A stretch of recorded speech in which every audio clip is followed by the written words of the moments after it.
While in Gettysburg, make sure you visit the Gettysburg Museum of History, located right in the heart of Gettysburg at 219 Baltimore Street. Admission is free. This museum has over 4,000 unique artifacts on display spanning from the Civil War, World War I, World War II, and much, much more. Be sure to stop by Wednesday through Sunday, 11 a.m. to 5 p.m. You won't want to miss it. That's the Gettysburg Museum of History, 219 Baltimore Street. It's a must-see on your next trip to Gettysburg. Hey, if you're in need of a sign and are in the Chambersburg area, you need not look any further than Bear Sign Service. They offer lighted and non-lighted signs, vehicle lettering and wraps, flags and flagpoles, and can ship anywhere. With over 75 years of being in business, Bear Sign Service is the oldest full-service sign company in Franklin County. So check them out at bearsign.com. That's BAERSIGN.com, and tell them you heard about them on Addressing Gettysburg. This episode of Addressing Gettysburg is brought to you in part by me, audiobook narrator Mike Scott, narrator of Savis Beattie's Bloody Autumn, the Shenandoah Valley Campaign of 1864, and Unlike Anything That Ever Floated, the Monitor and Virginia and the Battle of Hampton Roads. If you are an author or publisher interested in having your titles produced as audiobooks, or even just in learning more about the process, give me a shout. You can find my contact info on my website, MikeScottVoice.com. That's MikeScottVoice.com. Get a picture. Hi, I'm Nick Pascuzzi, and I'm from Pittsburgh, and I absolutely love Addressing Gettysburg with Matt. Listen, he's got the greatest salmon jerky you've ever had in your life. Something like that. I don't know. I've never done any. From the Gettysburg Museum of History Studios, you're listening to Addressing Gettysburg. Hello, everybody. Welcome to this episode of Addressing Gettysburg's Ask a Gettysburg Guide. I'd like to say hello to our patrons who are watching us recording this live, probably many months in advance from when we actually release it, so they know all the answers to the questions revealed here before everybody else does, because that's how we treat our patrons. We love them very much. Charlie Fennell is with us today. We haven't seen Charlie in a long time. We haven't seen you since probably spring. It's probably been in spring. Because last time you were on the show, we were in the old shed. Yes. So now here we are in our brand new studio, the Gettysburg Museum of History Studios, and this is your first show with us here today. That's correct. And of course, what are we talking about with Charlie? I mean, we could talk about a million different things with Charlie, but today we are talking about the thing he's probably best known for, drinking. No, just kidding. It's probably best known for is Culp's Hill. And the topic today is Heroes of Culp's Hill. Okay.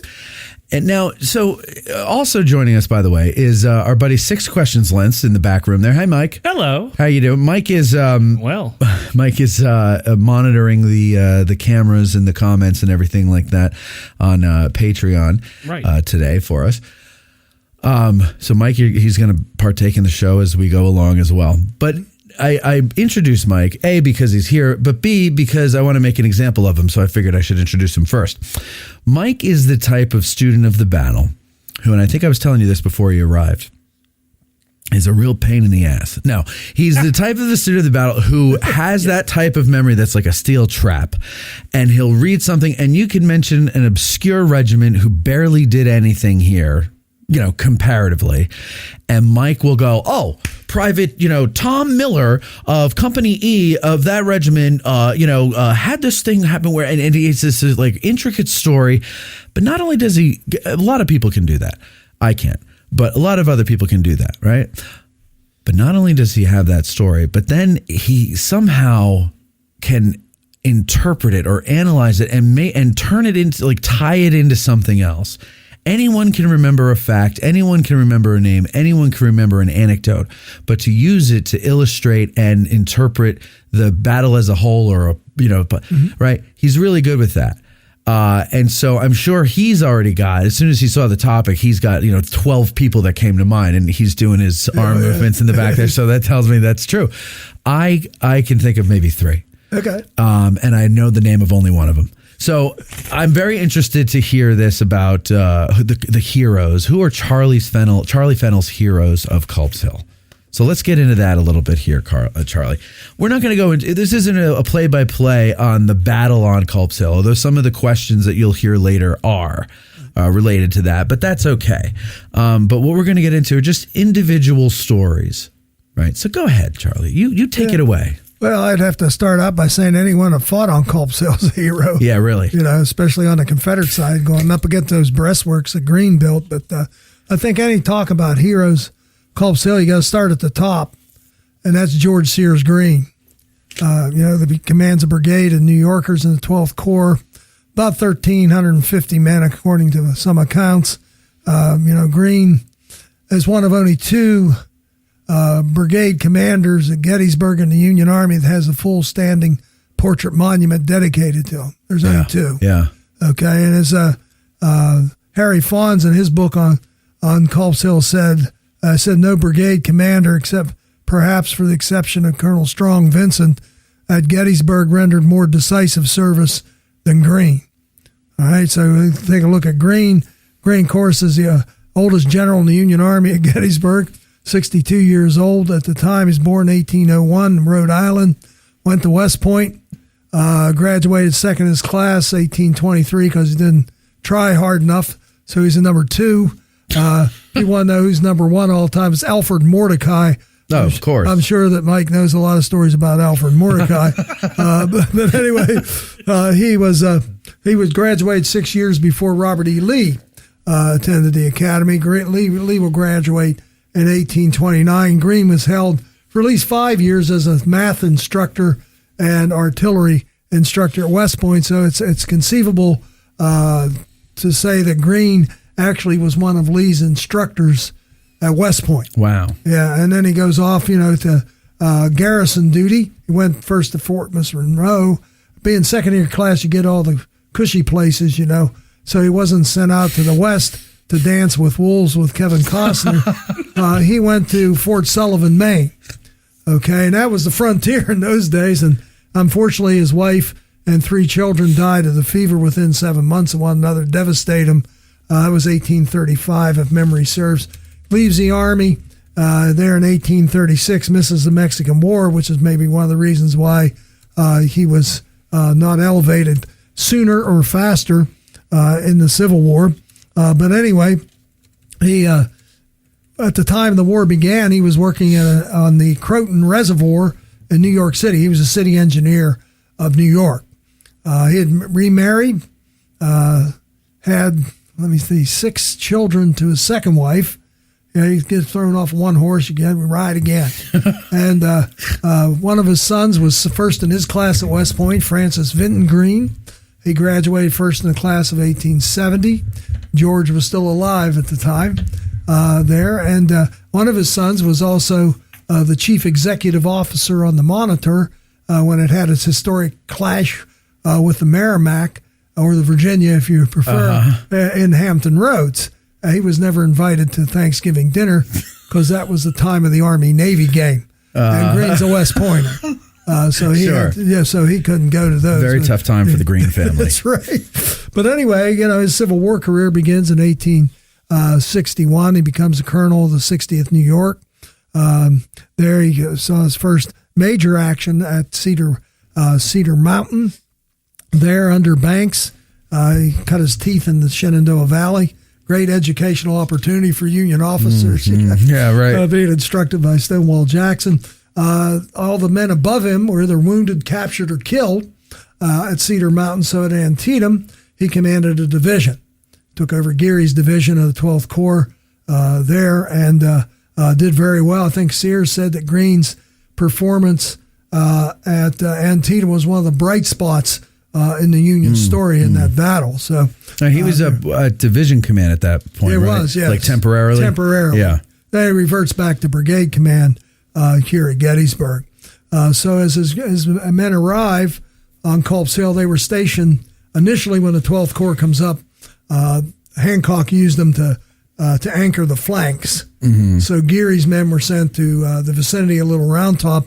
Actually, 2 regiments, the 5th Ohio and the 147th Pennsylvania, were actually on Little Round Top. And that was the first Union presence on that hill in the Battle of Gettysburg. Of course, they didn't stay long. They left on the morning of July the 2nd as early as 5 o'clock, according to Geary, and they were sent to Culp's Hill.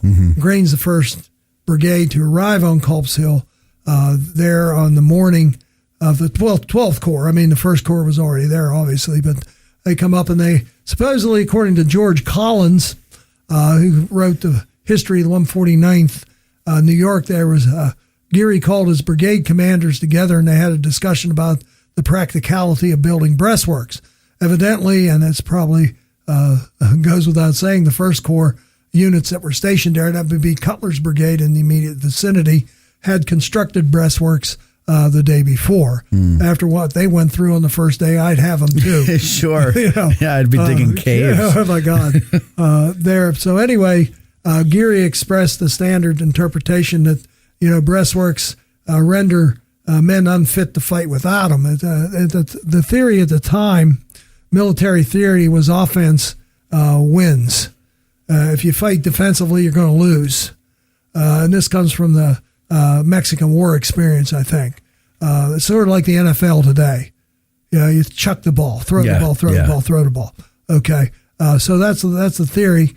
And Greene supposedly interjected that he didn't really care about theory, that his concern was saving lives, and if his men had the time, they were going to build the breastworks. Yeah. Okay, so this is a guy that I'd like to serve under, someone that cares about his men. Sure, yeah. So his men build the breastworks, and then, of course, as we know, on July the 2nd, most of the 12th Corps is ordered to go to Little Round Top. Unfortunately, they didn't get there in time to get in the movie, but they were sent to Little Round Top, and Greene was allowed to remain behind. Right. Okay, and his men held the upper part of the hill and part of the lower slope as well for a time. They confronted an entire, division minus a brigade. So let's put the numbers down.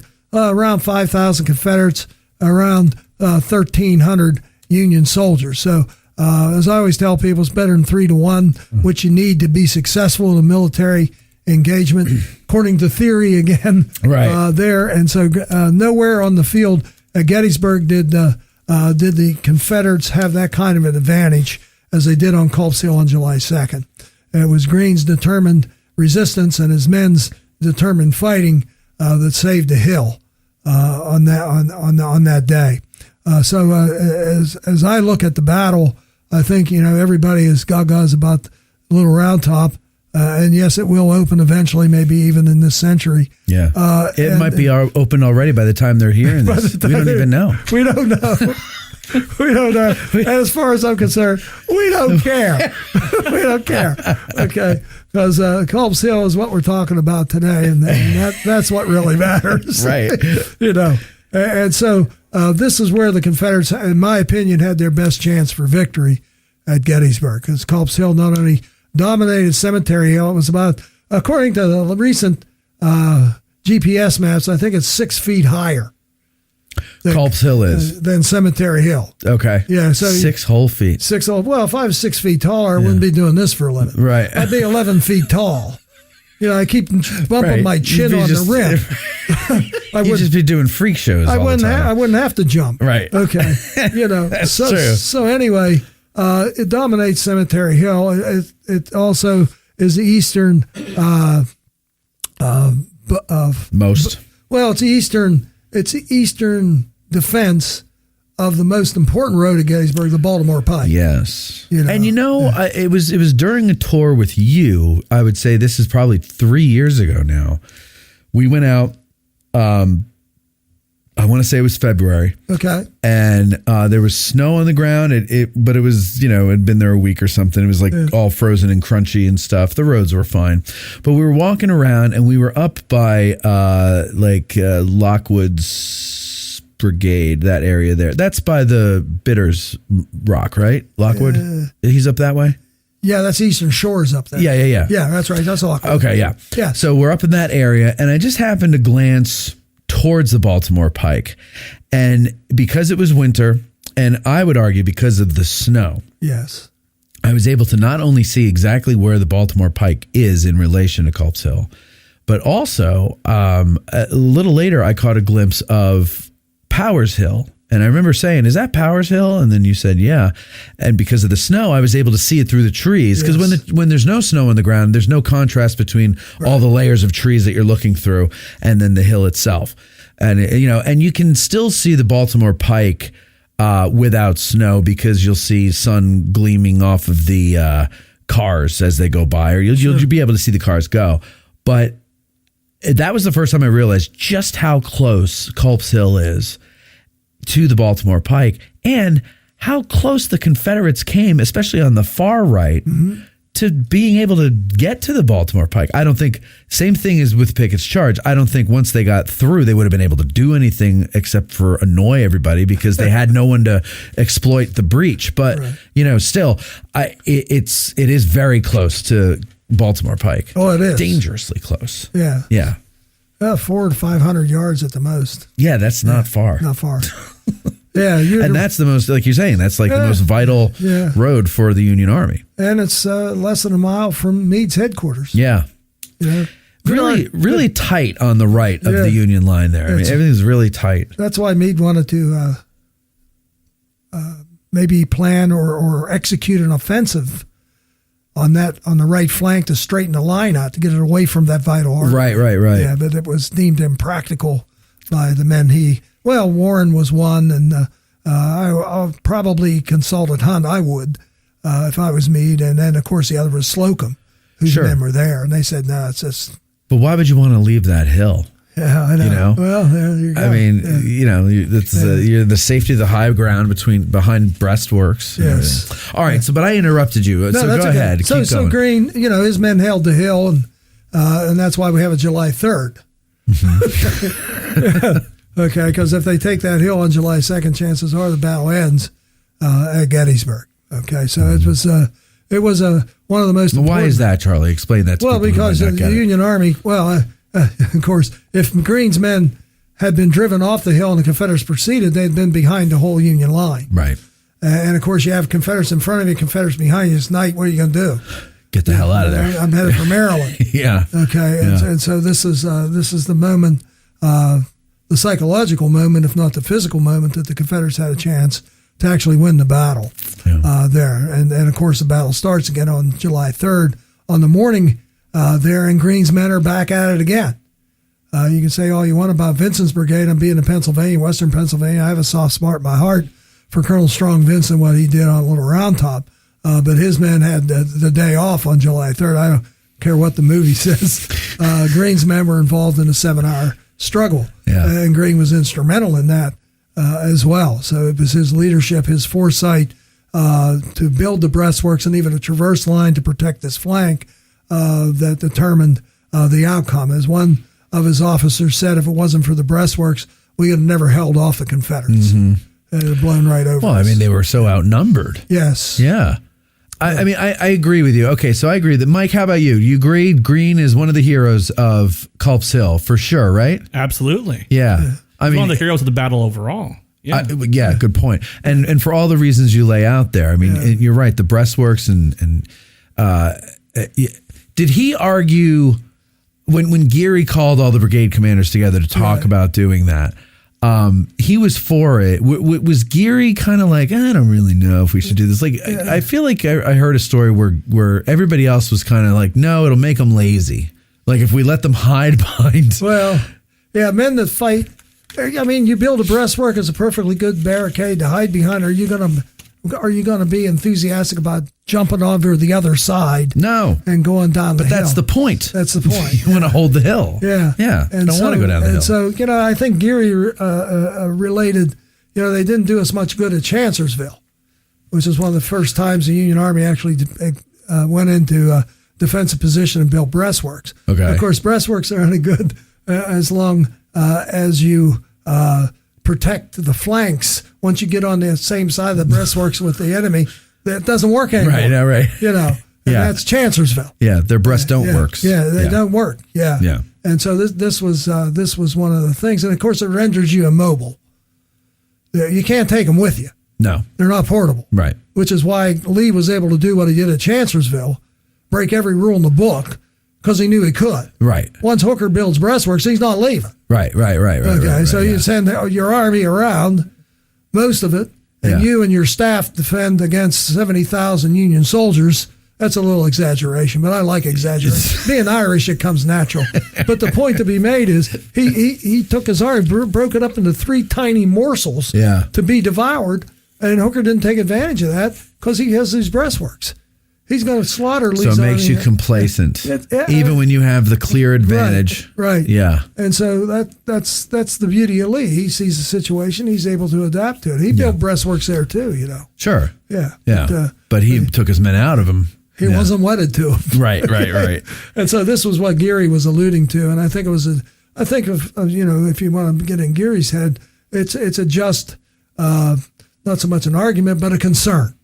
Do we need them or do we not? I mean, if we put them here, then we're wedded to them. Mm-hmm. Okay, and where's the battle start? Right, little round top behind the breastworks. And if you're in Greene's line, you're saying, well, we spent all this time building this, just like Chancellorsville again. They're going to get behind us. Right. Okay. So I see what you're saying. But once again, the breastworks, and there's still remnants of them there. Yeah. And there's still a section of the breastworks that actually has the rocks, the stones that they put in on July 2nd, 1863. Go back. So the remnants, first of all, yes. Now those are not actually them, right? Wasn't there like a reconstruction of them at some point? Most of them have been reconstructed. Most of them have had dirt thrown over them to preserve them or to make them more visible. The section of Greene's line that was photographed by Matthew Brady, those stones are still there. Okay, gotcha. Okay, now a lot of the other breastworks, from what I'm told, the vast majority have either been reconstructed or rebuilt. Right. Okay. But they're on the original line. Yes. It's not like they had been completely like erased from the not ground. like Vicksburg. No. Okay. Yeah. So we knew all along, the generations knew where they were, and they just helped to shore them up so that they wouldn't disappear. Well, some are made of wood. The wood's not going to last that long. Sure. So they piled dirt up where they were. Yeah. And that's on the western slope, northwestern slope of Culp's Hill. A couple of years ago, they did an archaeological dig there and found a whole bunch of bullets. Oh my God! In the mound, right? Oh my God! So they and you got to go. I did. Yeah, I dug bullets there. Don't tell anyone. Well, but under adult supervision. But you were allowed to. Yeah, it's not the same. No, it's not the same. I had to give them back. Yeah. But I remember going up there around that time, and they had those little flags in the ground. White flags. Looked like it snowed. Yeah, and it was, Mike, I don't know if you were with me. I was with other people. I'm not sure if you were one of them, but I remember staring there and staring at them, and I was like, that just made this all real to me. Yes. Because you can see and knowing that they represent probably a bullet. Oh, yeah. Right? For me, what got me was there was a perfectly dressed line of bullets. Yes. At one point. Yes. Of flags. You can see those flags, right? Yes. And so that's where you could mark how far, say, Nichols' brigade got, right?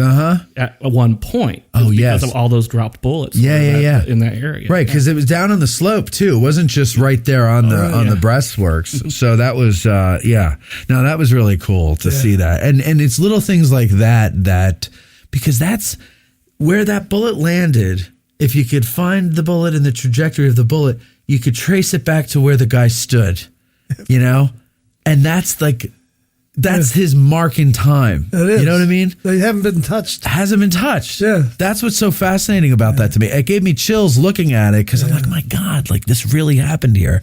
It's like I doubted it before, but now it's real.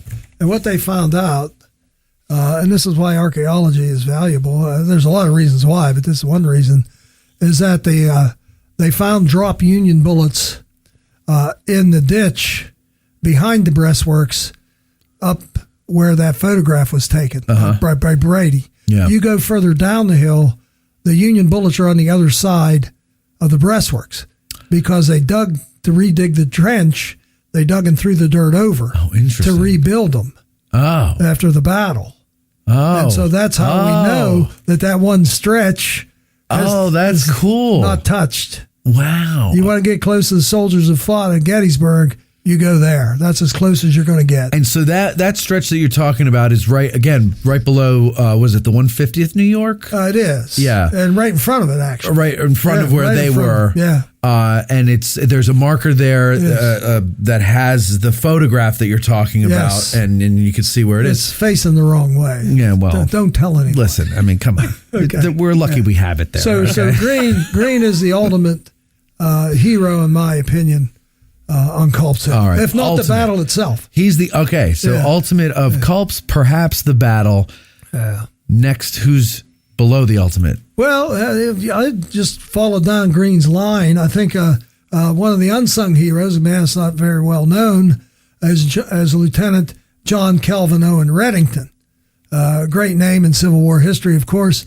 And Reddington is the Lieutenant Colonel of 60th New York. Yeah. Now, he was put in charge of the skirmish line when Greene's men come up, as they always do. They advance skirmishers. Yep. And he took his Greene skirmish line on the other side, Confederate side, eastern side of Rock Creek. Okay. 170 men and 7 officers. I wrote it down here. I can't remember numbers. 7 officers, 170 enlisted men. That's what he's got in front of Greene's brigade. Wow. Okay. And he's an engineer. He didn't go to West Point, went to some place in the Hudson River Valley, Van Rensselaer or someplace like that. And he was taking depth soundings of Rock Creek to know where you can cross. Because where you can't cross, you don't need to worry about it. No, good point. Your creek's going to do the job. That's really smart. Yeah, I wouldn't have thought of that. And so that's what he did. And so he kind of massed his men at the crossing points. And when the Confederates do advance and they're channeled into this, they're going to run into, Union fire. Wow. So instead of wasting men along a front where there's no chance of Rebs coming across, right, he just kind of concentrate. That's smart. Almost clumped them. Yeah. Once they fell back and crossed the creek, they knew where to cross. Confederates don't. Yeah. And he bought essential time for Greene to get permission to stay on the hill, because he was ordered to leave too. Right. And that's an important thing that I don't think people realize all the time, is that the whole Corps was originally ordered to leave. I meant the whole Corps. And who was it? It was Slocum who said to me, maybe we should leave somebody or something? The complicated chain of events, is that Greene's men are the last to leave because they were the first to arrive. Okay. So they're at the very top of the hill at the end of the line. Yeah. So you got to wait for everybody else to go. Williams went first, left Geary behind, supposedly to occupy the entire hill, and that's fine. He's got three brigades. He could do a good job of that. Sure. And then in the meantime, Meade had seen only one division going. He goes to Slocum, I want the whole Corps. So then Slocum sends an officer to Geary and says, you got to take your men and follow Williams. All right, so he starts leaving, and when you leave, you pull your skirmishers in. And so the Confederates see the skirmishers being pulled in, and they attack. They're beginning their attack on Culp's Hill as Greene's getting ready to join the march to Little Round Top. Okay. And this is Owen, Calvin Reddington. So you can't mean we're leaving. Here they come. Yeah. And so Greene says, well, we got to stay. And there's a staff officer from Geary that says, well, the orders, as far as I know, are non-negotiable. You go. Fortunately, here's another hero, Hiram Rogers. Okay. Hiram Rogers. There's a name for him. No one's ever been president of the United States with the name of Hiram. I don't know why, except for Grant. I was going to say. What about Grant? He changed his name. Right. He dropped the Hiram. Yeah. It wasn't his fault. No. Let's not blame Grant. But anyhow, he's there from Slocum. And what Greene's saying to the staff officer from Geary makes sense to him. He got to stay. And so he interjects, my general's bigger than yours. Greene, you stay and I'll get Geary to come back. So he goes to Slocum, who goes to Meade. Meade says, well, if you think you need a brigade, you can keep Greene, but the rest go. Okay. So that's how Greene was permitted to stay in the first place. Interesting. Okay. And there he is holding a line. It was held by a corps not much more than an hour or so ago. But it's like one of those nick of time things again. It's kind of not exactly similar, but it's sort of a parallel to Culp's or to Little Round Top, in that, it's in danger. There's barely anybody up there. The Confederates are coming and we can see them. Yeah. Get somebody up here. And then Vincent goes up. So it's sort of kind of the same in that, Greene's already there, but they're leaving. Yes. And then the Confederates start moving and it's like, hey, we need somebody up here. Okay, fine, stay. Yeah, the vast majority of people today have some understanding of Little Round Top. Yeah. They have some understanding. So if you want them to get to understand Culp's Hill, you got to kind of use that as a focal point or as an example. And so what I tell people is Culp's Hill is the mirror image of Little Round Top. Little Round Top, you're trying to get people on the hill. Right. Culp's Hill, you're trying to keep them from leaving. Yeah. Okay. Get them to stay. That's right. Yeah. I mean, it's a very similar story to Greene to Vincent. Yeah. And to the line of the bookend brigades, the bookend regiments of the 20th Maine, 137th. So New York. it's really close, though. It is. I mean, it was a close call. If the 12th Corps had been a little quicker in getting off the hill, Greene's brigade might have already been gone, or at least the tail end would have been getting hit. Well, here's something that I like about history, because you can make it do what you want sometimes. It can be provocative. For years and years and a day, it was always assumed that it was like one of the 10 Commandments, irrefutable, that Ewell's attacked too late on July 2nd. Longstreet was left out to hang, and Ewell's dilly-dallying, doing whatever he's doing. He didn't attack on time. The orders were to demonstrate and then attack when the opportunity presents itself. Right. They didn't read the ORs. They're too boring, I guess. But that's so they didn't read it. But that's the order. Mm-hmm. And Ewell follows the order to a T. Sure. I would argue that Ewell attacked too soon. Okay. With the on July 2nd. Yeah. He attacked too soon. He wastes half an hour, he wins a war. Yeah. There's more than one country between Canada and Mexico. Not where we're going to build a wall. But was it Ewell? Was it Ewell ordering the attack, or was it who was it? Jones? No, it's Johnson. No. What was the brigade? Jones is the right brigade. That's the brigade that's going to go. Right. Yeah. So would it be Jones recognizing, hey, they're leaving, and then telling Johnson and Johnson getting permission to attack, or would he have just decided to attack? Johnson doesn't need permission. He's given an order. If you see an opportunity, attack. That's right. Yeah, so Ewell doesn't need to give an order. I don't know that Ewell ever gave an order. I haven't found any evidence that he did. So then maybe so it's Johnson who attacked too soon. But he saw them leaving, and you attack. And how does he know they're leaving? Skirmishers are leaving. Yes. And his skirmishers say, hey, they're leaving. Yeah. And so he attacked. He asked Walker to come, Stonewall Brigade. He's doing cavalry business out there at Brinkerhoff Right, Ridge. he's on Brinkerhoff's, yeah. So he doesn't go. He goes, it's a no-brainer. Yeah. Okay, it's one drop of water, it makes the cup overflow. Right. But that's another story. That's how it works. Yeah.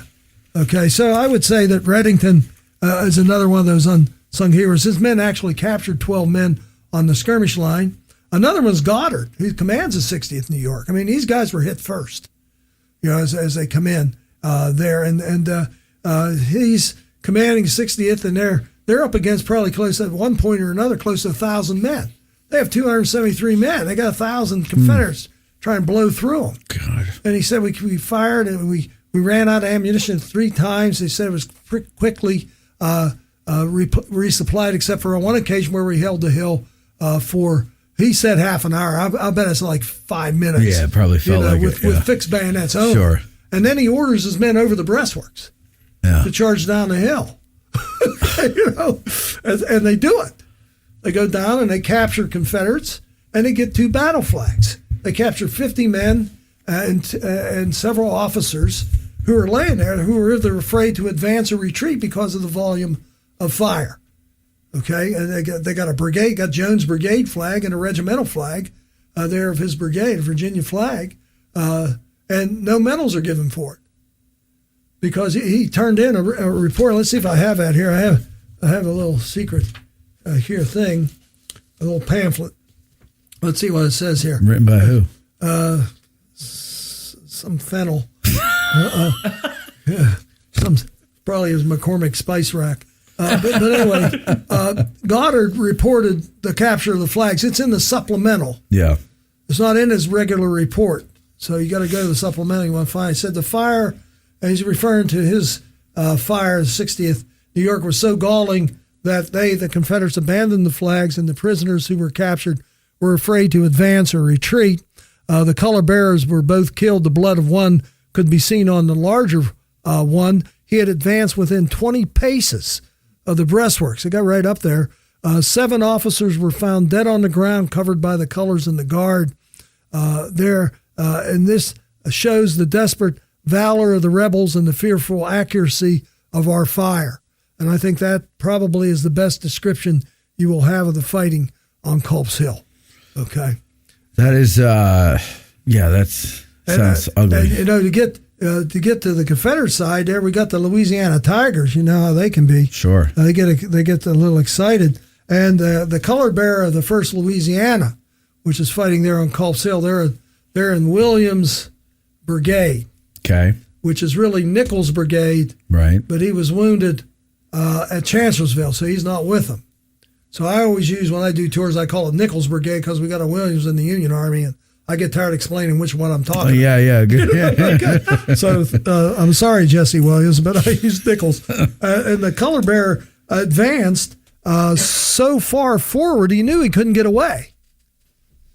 And he's got the flag, so he tears it off of the standard and wraps it around his body. And he's captured, sent to prison camp, and close to 7 months later, he's exchanged, and he still has the flag. You're kidding me. No, he brings it back. How do you get through a prison camp hiding that? I guess they don't shower much. I guess not. They don't strip you or anything when you come in, right? You don't get the full search. Wow. Yeah, so he carried that flag with him there and brought it back and gave it to the regiment when he was exchanged. Jeez. And there's a couple other stories like that as well. But Jones's men, I mean, by God, these guys are up against it. If you go to Culp's Hill and you look at it, in my opinion, and you'll be advised of that too if you go there and look, it's the strongest natural position on the Union line, bar none. Yeah, that's including Little Round Top. Yeah. It's just it's formidable. Well, especially around where Cutler's Brigade and Greene's Brigade, the left of Greene's where Brigade they connect. was. Yeah, for sure. I mean, that's like a cliff. You need didn't they say they needed scaling ladders or something? Well, that's I was going to get to that. Okay. Captain T.R. Buckner. He's commanding the 44th Virginia of Jones's brigade. He talked about the volume of fire they were receiving. And he said, once we got close enough, and they got close enough to see the line even at night. Yeah. He said the line could scarcely be surmounted without scaling ladders. Yeah. I have not found an account of the Confederates mentioning scaling ladders on Little Round Top. No. I haven't found any. No. Now, there might be one out there, but I haven't found it. Yeah, now, but where would they be talking about? It's a very gentle slope. So that's why the attack... I mean, unless you're riding a bike up it. Focused on the right flank of Greene and not so much the left. I mean, Jones has made a couple of attempts, and then they go to ground and just try and return fire, which gives us another hero. There would be David Ireland, who commands 137th New York. Ireland there, and he started out, he was a captain in the 12th New York, and then they had to expand the Army because everybody thought the war was going to be over in the early summer of 62. And then, of course, Bullitt finds Johnson, and Lee takes command, and all of a sudden flip the game over. Right. Took it 5 miles from outside of Richmond, put the war 5 miles outside of D.C. So they had to hurry up and get more regiments to strengthen the Union Army, and the 137th was one of those, and Ireland was offered the command of that. So Colonel Ireland there, and he fought their first battle in which they actually got involved. They were at Fredericksburg, but fortunately were not sent in. They were coming from Harper's Ferry, so they got there rather late there. But they're at Chancellorsville. That's the first battle they were in. They performed fairly well. But they're the right flank of Greene's line. Yeah. Okay. They're not only the right flank of Greene's line, they're the right flank of the Army of the Potomac. Right. And they're ordered to extend that right flank all the way down to essentially Spangler's Spring. They don't get that far because they're hit. Right. Okay, so you think of this. This guy is supposed to extend his line, stretch it out, and move it while a superior number of enemy are advancing on him. Right. Okay. Chamberlain didn't have that problem. And furthermore, if you look at what Chamberlain went up against, and this is not to denigrate what Chamberlain did, he did a great job. There's no doubt about it. He doesn't do what he does. We might have a different story as well. Sure. Okay. Yeah. But this guy, you're looking at, let's see, 1, 2, 3, 4, 5, 6, probably 6 regiments are going to strike the 137th New York one time or another. 6 of them. Mm-hmm. Okay. Chamberlain had all he could handle with 1.5. Right. All right. So the odds are much greater on the Union right than they are on the Union left. They're much greater on Culp's Hill than they are at Little Round Top, and he did a great job of keeping his unit together. Not only was it flanked once, hey, what do you do when you flank? Well, everybody knows because you saw the movie. You refuse to flank. You refuse it. You make the swinging door. Okay, so you refuse to flank. What happens now? The flank gets flanked again. Yeah. And then you refuse it more. Well, you keep going, and then suddenly you're on yourself. Suddenly you're like Custard the Little Bighorn. You're in a circle. And so they had to withdraw from there, and he kept, falling back. They made a bayonet charge too, and this is another one of the unsung heroes, Captain Joseph Gregg of Company I. You can see the Confederates are moving. They need time. He gets some of his men together, and they charge, in which he's mortally wounded, as proved. He's hit in the upper body and the left arm. They amputate his left arm. He's dead on July the 3rd. He's mortally wounded, cheering his men on as they're making this bayonet charge. Not nearly as successful as the one that Chamberlain made. No. But anyway, so that's another one of the heroes there. So those are the ones along Greene's line on July 2nd. So if we move to the 3rd, we have heroes there too. Okay. So it wasn't just that one day. No, that's the thing. Yeah, Culp's Hill, you have significant fighting on the same ground 2 different days. Yes. So more opportunity for... So for all of you who are prospective guides, want to take a guide exam, you figure it out. Okay? You go up there and try and give a coherent discussion of Culp's Hill, because the way the roads are organized and the way you have to drive, you do the 3rd day before you get to the 2nd day. So do a chronological tour. I dare you. Yeah. Okay. Now, if you start at the, like around East Cemetery Hill, but you get on, what is that road? Slocum Avenue, I guess? The Wadsworth. You get on Wadsworth, but you can't go that way. It's the wrong way. No. But what I'm saying is, if you go that way, but drive in reverse, is that okay? Will they not give you a ticket then? They catch you at it, they will. But as soon as you see it, just stop. Yeah, just like, no, I just missed the spot. I wanted to check that monument out again. Yeah, so it's backing up. It's really complicated, is what I'm trying to say in a very complicated way. I think, simply put, it's a very complicated. Is it complicated? It's a wheat field on steroids, perhaps. Because you got 2 days. Wheat field's 2 hours. This is 2 days. Yeah. I find Culp's Hill, at least on a, say 1,000-foot level, from a Cessna level. Okay. I find Culp's Hill a little easier to get the ebb and flow, the major ebb and flow of than the wheat field. Sure. Even though the wheat field is basically in, out. Yeah. So is Culp's Hill in a way, and I don't know. It's just because it's a hill. It's because you know where the line is, right? Yeah. Well, it's a standard. There is a line that is at least trying to be held. Yes. And while the right of it will change, you know what the Union is trying to reclaim when the fighting resumes on the 3rd. So it's a little easier for me to wrap my head around Culp's Hill. But when you get into the minutia, like I was saying before, that's where I have the problem. Stay out of the minutia. Yeah, forget that. Forget that. And again, for the people that are studying to be a guide, minutia is not what they're testing you on per se. Is that correct? That's hopefully mostly correct.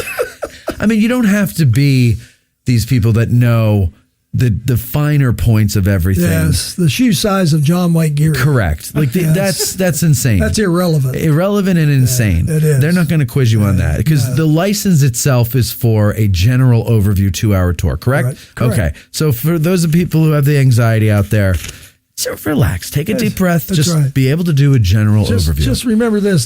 Stop at the stop signs. The people rating the test don't know what happened on Culp's Hill either, so don't worry about it. There you go. You're being tested by people who don't even know what they're testing you on. Well, that's a stretch. But yeah, well, we're exaggerating, of course. We love everybody. So one of the heroes on July 3rd, I'd have to say, is William Lilly.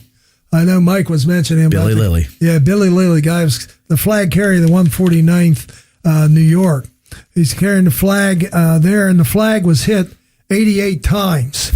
81 bullets hit the cloth, and 7 bullets hit the pole, twice breaking the pole, which he repaired under fire. So he could hold it up and get shot at some more. You talk about a courageous man. Yeah. He takes a stick to a gunfight and waves it around for everybody to see it. Yeah, right. And that's what you do as a flag bearer. Every flag bearer deserves a medal. I agree. Just for having the cojones. Yeah, and he survived because people say, well, how did he do it? I said, well, he held the flag up, kept his head down.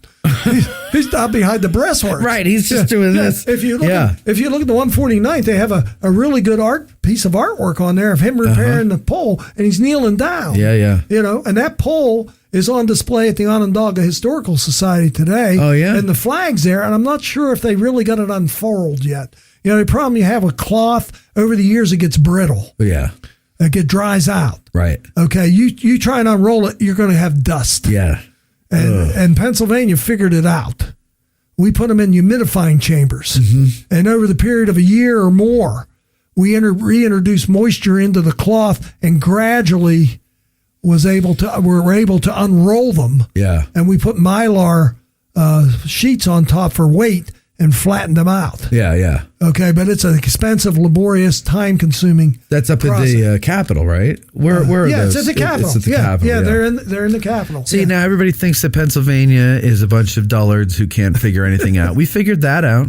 Yeah. We did. Yeah. So anyway, that's Lilly. Lilly doesn't survive the war.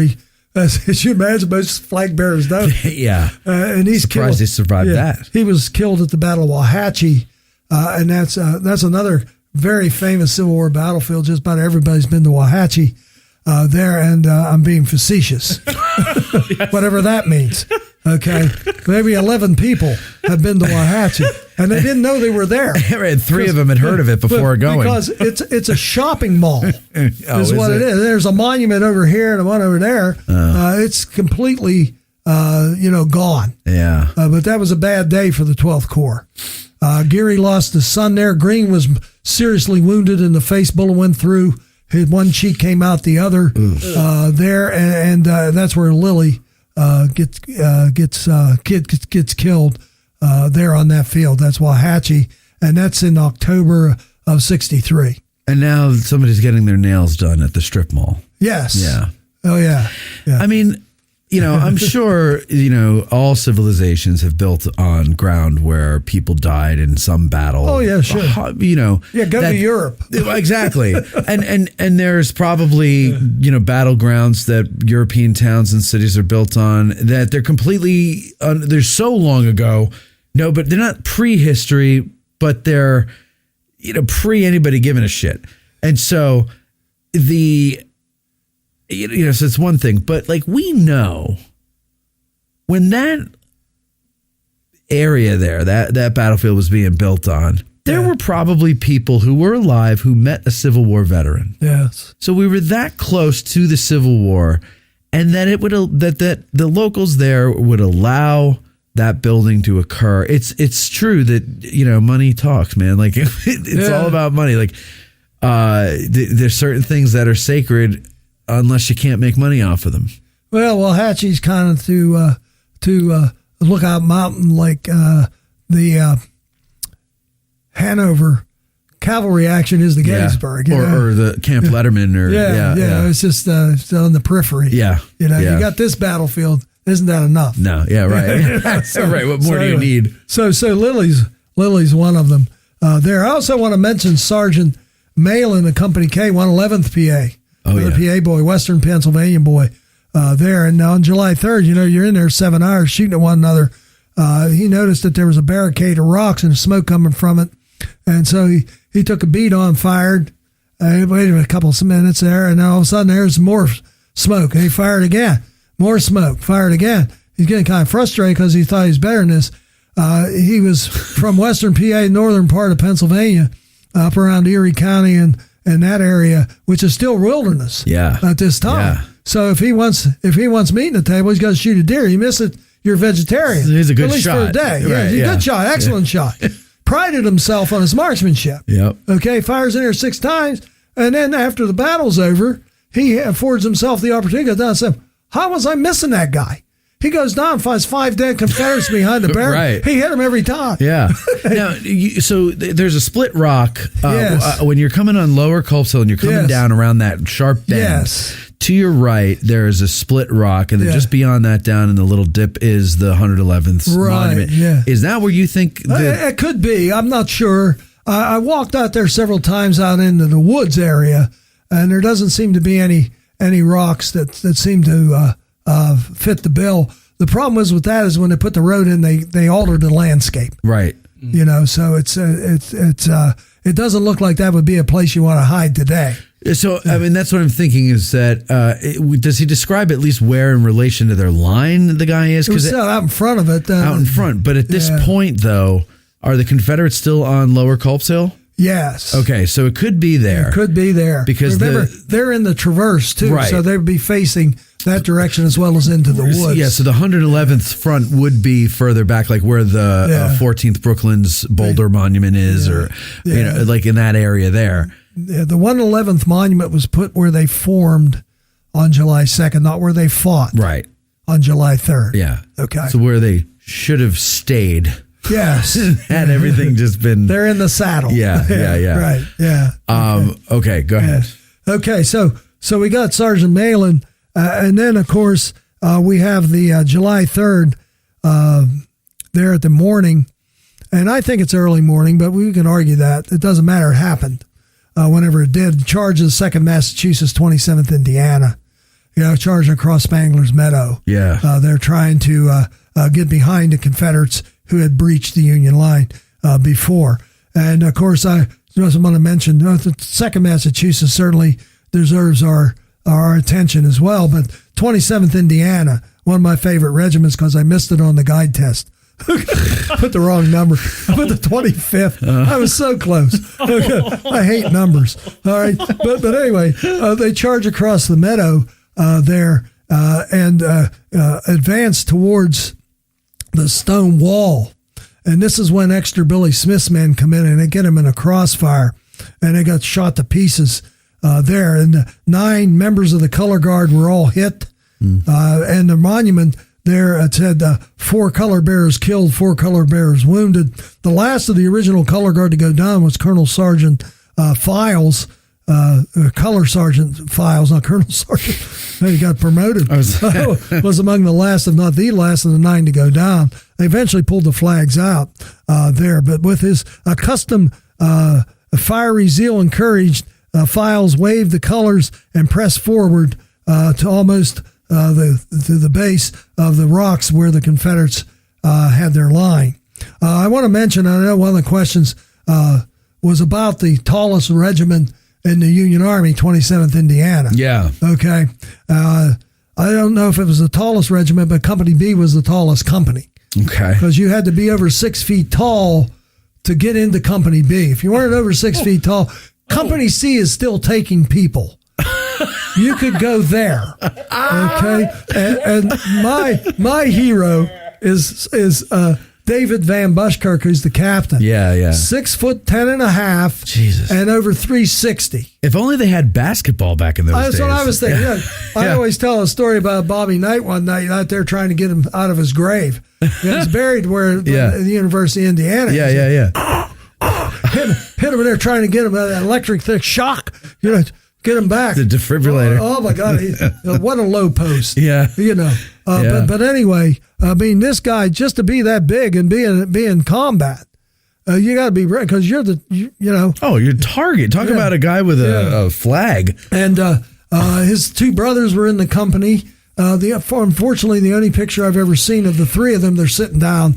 And that's not what we want to see. No, you want to see him standing. Standing up. Now, he survives the war. Well, now, let me ask you a question. Sure, go ahead. If you were on the opposing side of Buskirk's, he was the 6'10" guy, right? Yeah, right. The biggest Yankee. Biggest Yankee. Yeah. You're a Reb against them on the field, and you see this big, tall guy there. Would you take a shot? Would you try to hit him, or would you feel like this guy's probably had a rough life being so tall? I'm not going to single him out. I don't have the heart. I think I would stand in awe. Yeah. Oh my God, look at this thing. Yeah, me too. He was quite the curiosity when he was captured at Winchester in 1862. I'm sure. And they took him to Richmond. The people lined the road to see the big Yankee. Yeah, the giant Yankee. Yeah, the Yankee giant. The circuses come to town. And, he actually put weight on in prison camp. Did he really? Well, he was eating the other prisoners. No. Come on now. No. The jailers were charging admission to see him. Oh, really? So they were taking good care of him. They were, and he found out what they were doing. He said, look, I know what you're doing. I won't blow the whistle on you, but you got to get me all I want to eat. Wow. And so he allegedly put on, several pounds. The only prisoner of war in the Civil War to gain weight. In prison camp. Wow. And he actually he went to a banquet at the White House, Confederate White House. Met Jefferson Davis, who's 6'4". Right. He's tall too. This is the first time Davis had to look up to somebody. He's looking up. And of course, the question comes to Van Buskirk. He probably knew it was coming. He said, "Are there any more like you back in Indiana?" He said, "Well, my sisters had to bend over to kiss me on the forehead when I left."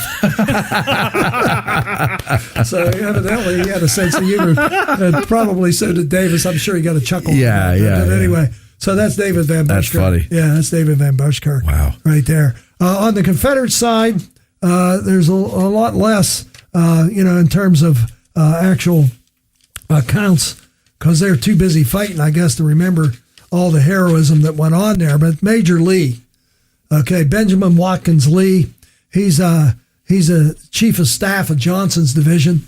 Near the end of the fighting there, let's say around 11 o'clock or so, all right. Lee notices the men of the Stonewall Brigade waving the white handkerchiefs. They had enough. And they're up against, you go there and you can see where they were because it's a cliff. It's gradual up and then it goes into a cliff. Where are you talking? Right out in front of let's say, the 7th Ohio. Mm-hmm. And a little to the left of that, out in front of Greene's line, there. They're down in there. He rides forward, trying to prevent them from surrendering. He's riddled. Yeah. He and his horse are both shot down there. He was on A.P. Hill's staff earlier in the war. He was one of the men that helped carry Jackson off the field at Chancellorsville. Okay. So it was well thought of. Even the Union, were impressed by his bravery. They're trying to come up and get these guys to quit. Of course, they shot him anyway, but wow, they were still impressed. What a brave man! Fire! Yeah. Anyway, there. Go ahead, Mike. Greene. Go ahead, Mike. Yeah. I have a general question about that in nature of Lee and seeing the men surrender. According to the kind of norms of that time, what was he kind of thinking there? Because surrender was kind of seen as kind of like a not masculine activity. So could he have just been going in, trying to save them, trying to lead them forward?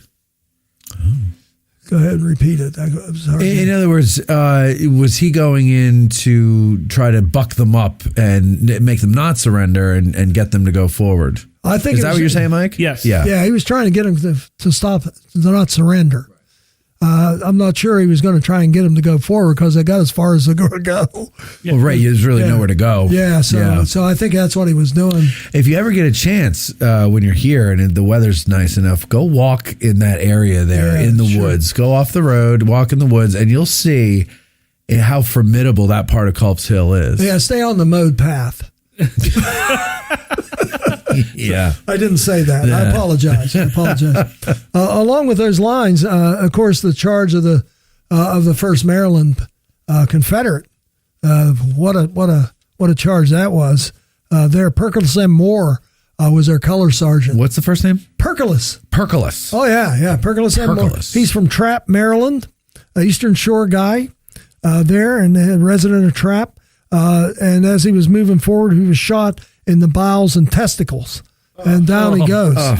Supposedly, this is where Maryland fought Maryland. I know that was one of the questions that somebody had about Maryland. Where was it where they were most involved? That's the Eastern Shore and the 1st Maryland Confederate on July 3rd, and it's down kind of where right around Pardee Field, where Pardee Field, meets the upper slopes of Culp's Hill, Upper Culp's Hill, right in there. And there's a little advance marker marking the spot of the furthest advance of the 1st Maryland. Okay. If you know where to look, it's there. It's like the size of a flank marker. Yeah. And that tells you that advance. Yeah. Leading the charge, of course, and we have some people that love animals, was Gracie. Oh, little Gracie. I can't hear this. This story kills me. Yeah, charged the Union line in front of course, she's 4-wheel drive. She can go faster. She's out in front of the men. 4-wheel drive. Well, she was. She's barking and carrying on. Right. And she's charging the line, and she actually got through the line. The Union line. Oh, I didn't know that part. Oh, yeah. She pierced the line. And it was said that was the only Confederate to do so in the fighting on July 3rd. Kane last saw her on 3 legs, wandering between the lines and looking kind of confused because the Confederates were the ones she came with, and they're all laying out there. They're dead. Yeah. And so she was shot in the latter part of the fighting. As it was described, she was perfectly riddled with bullets there, and a Union soldier tried to go out and bring her in, and she licked his hand and then died. And Kane saw this, and so when the battle was over, he ordered her buried with his men as the only Christian-minded being on either side. I hate this story. Yeah, I know you do. I know you do.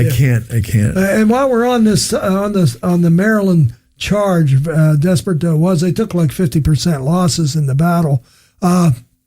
There's the story of the man that I guess we related it on a prior podcast. The man that took his own life. Yes. He was also shot in the lower abdomen. I guess the Yankees were shooting downhill and hitting him low.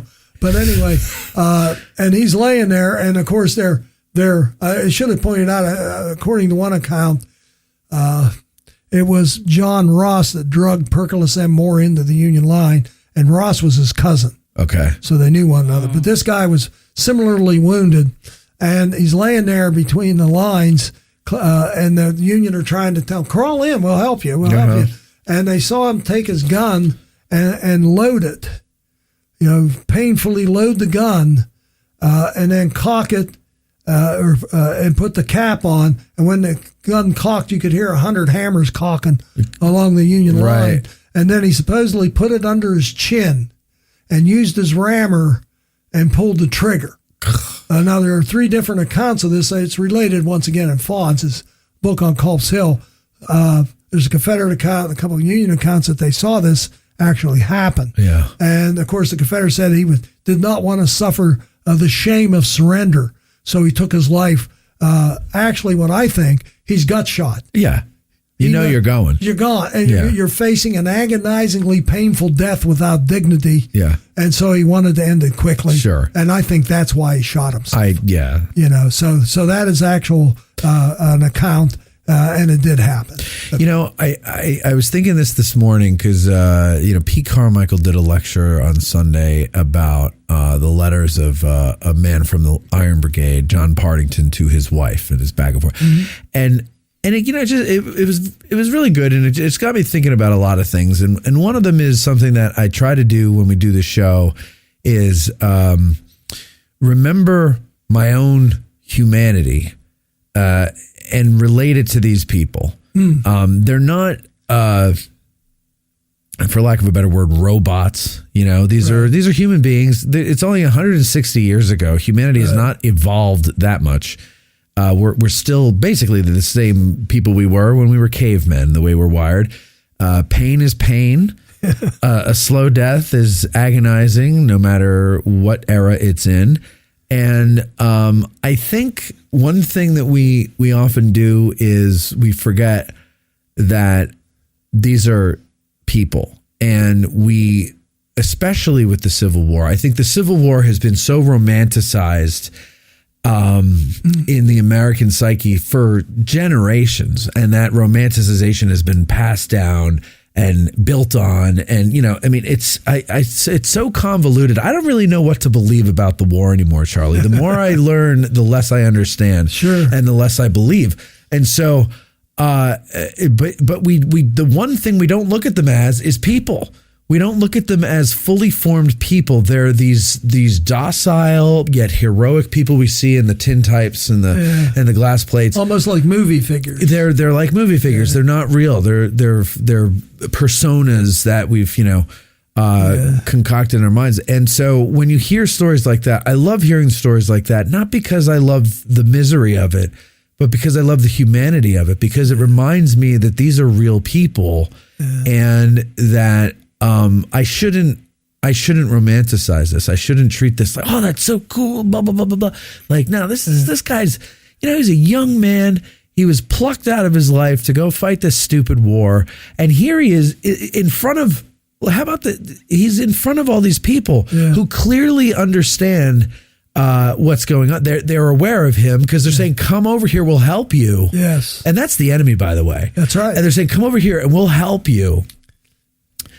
But he can't move because of the injury, I'm sure. Yeah. It's not that he doesn't want to, suffer the indignity of dying. No, he wants to suffer the indignity of dying in front of an audience on someone else's terms. So he's going to take it out himself, and he's going to just end it right there because he doesn't want because you lose control of everything. It's ugly. Yes. And he's probably seen it 100 times on many a battlefield before that. So he knows what's in store for him. Yes. And that's remembering your humanity, because you put yourself in their shoes if you can, and remember who these people are. And then I think, like you said, you think that he's probably just doing it because he knows the pain and everything like that. Right. He wants to get it over with. That other thing that his comrade said is lost cause bullshit. Yeah, right. That's right. It is. Yeah, I think it is. I have one more. All right, go ahead. One more hero. Yep. Modern day hero.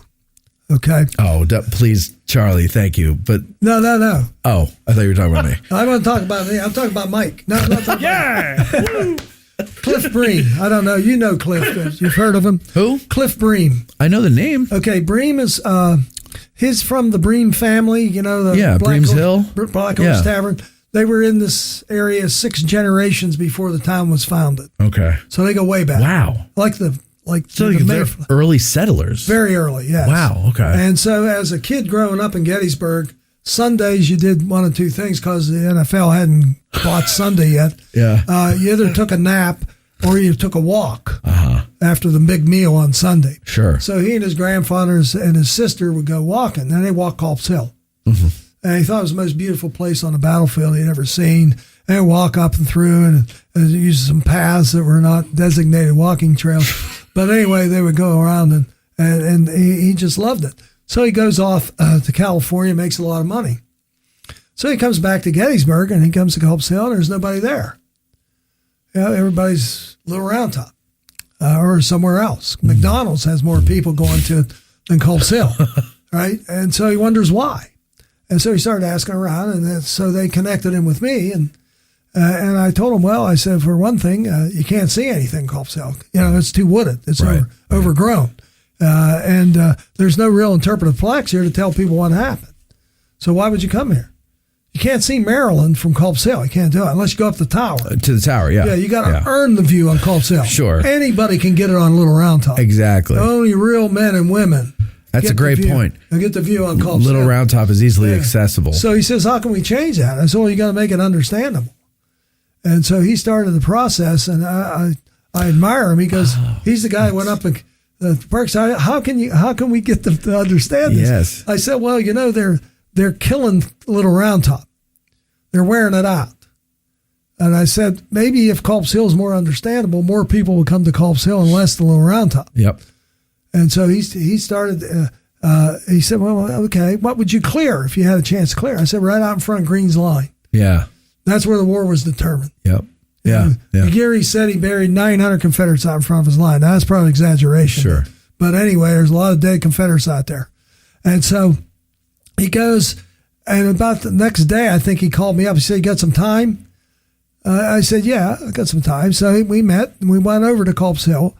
And this guy is now in his mid-late 70s. So he was early 70s when we were doing this. He had walked Culp's Hill in the woods and put little red ribbons on the trees. And I said, what are they? He said, is this what you think we should clear? I said, well, yeah. Now you got to take him off for littering. Yeah. No, I guess he had permission, I hope. Yeah, but I hope anyway, so it was his vision, his determination to get Culp's Hill cleared out, trails in, waysides in, to make it more understandable. So he's a hero of Culp's Hill. He's my hero. Absolutely. I love that you tied in a modern day person. Yeah. You know, I was looking at an old picture of we did a show from right near this monument, and then we took a picture of us all sitting on it because that's what the veterans did. What is that monument? Is that the one? I want to say it's the 150th something, but I don't think that's right. Or one. You mean on Culp's Hill? On Culp's Hill. Yeah, I know we took a picture there. What was it? Mike, what's the one? It's like a slab. It's like a tablet type, not a tablet, but yeah, it's kind of like a tablet. 14th Brooklyn? No. Is it the First Maryland? No, up there. No, it's around the 149th New York. Okay. Just closer, a little closer to the road. There's a famous picture of the veterans sitting on the base of it, and in the background you can see the slope that would be in front of the 111th Pennsylvania. But my point of bringing this up is it's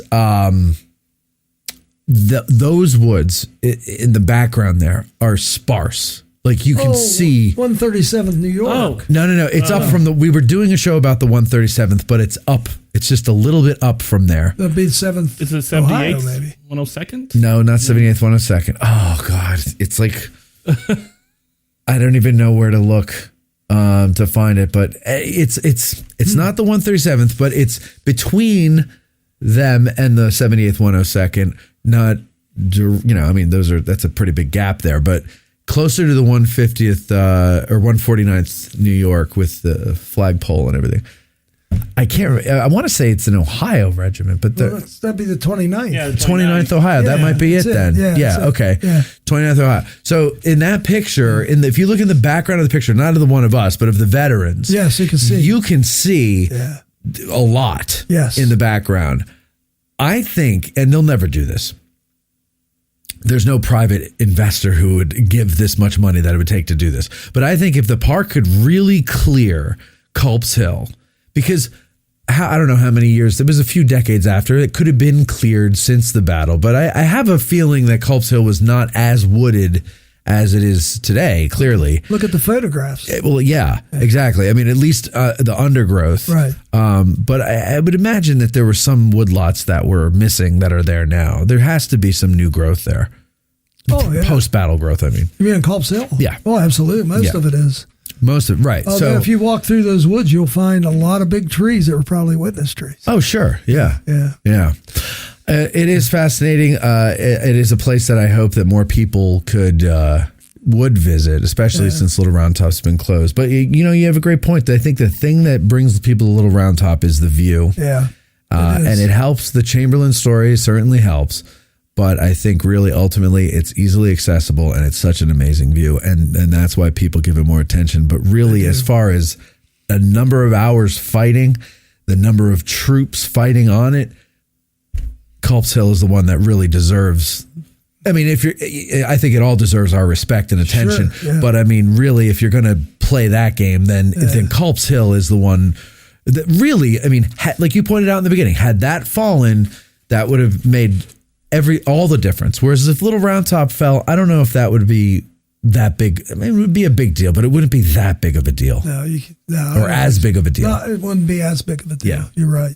Yeah. So what we're going to do now, ladies and gentlemen, is we're going to take a break and we're going to come back with listener questions and their heroes as well. Some of them have submitted those. We have a voicemail from a listener, and hopefully our patrons who are watching are going to call in now, because now is their cue to call and get into the queue to ask Charlie Fennell, of course, questions about or say who their hero is, whatever the case may be.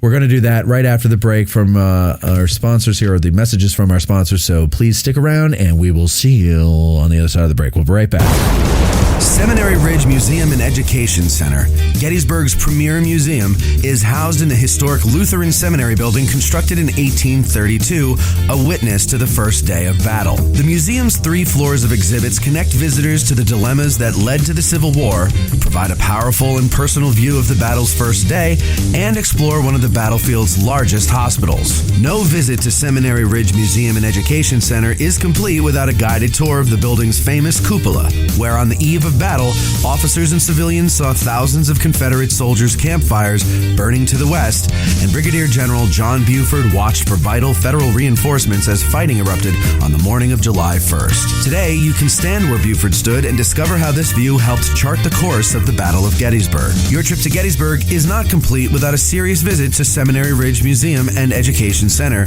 Gettysburg's premier museum. Purchase tickets online at seminaryridgemuseum.org or call 717-339-1300. To get tickets or a cupola tour, listeners may call or walk in and mention Addressing Gettysburg, or by ordering online using the promo code AG1863 for 20% off. Seminary Ridge Museum and Education Center. It began here. There's a devil to pay.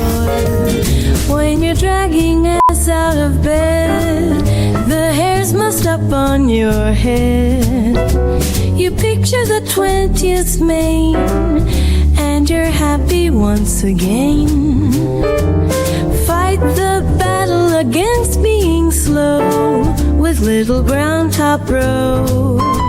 This special episode of Addressing Gettysburg is brought to you by our first coffee brand, Little Ground Top, roasted to perfection by our friends over at Bantam Roasters.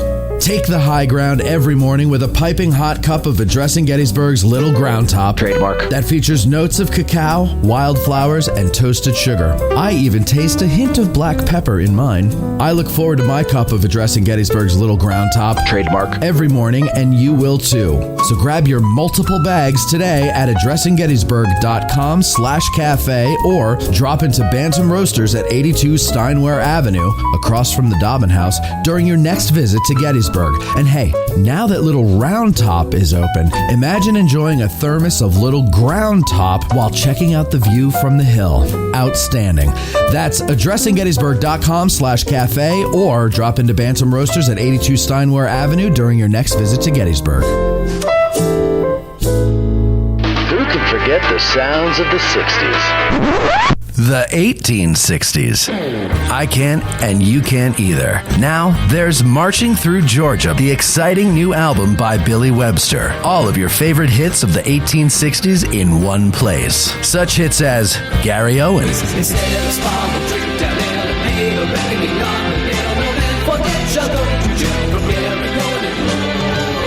The Battle Hymn of the Republic,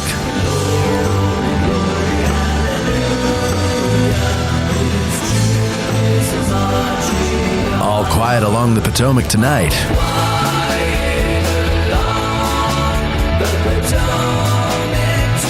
Marching Through Georgia, and much, much more. So what are you waiting for? Go to billysongs.com and order your digital download of Billy Webster's Marching Through Georgia today. That's billysongs.com.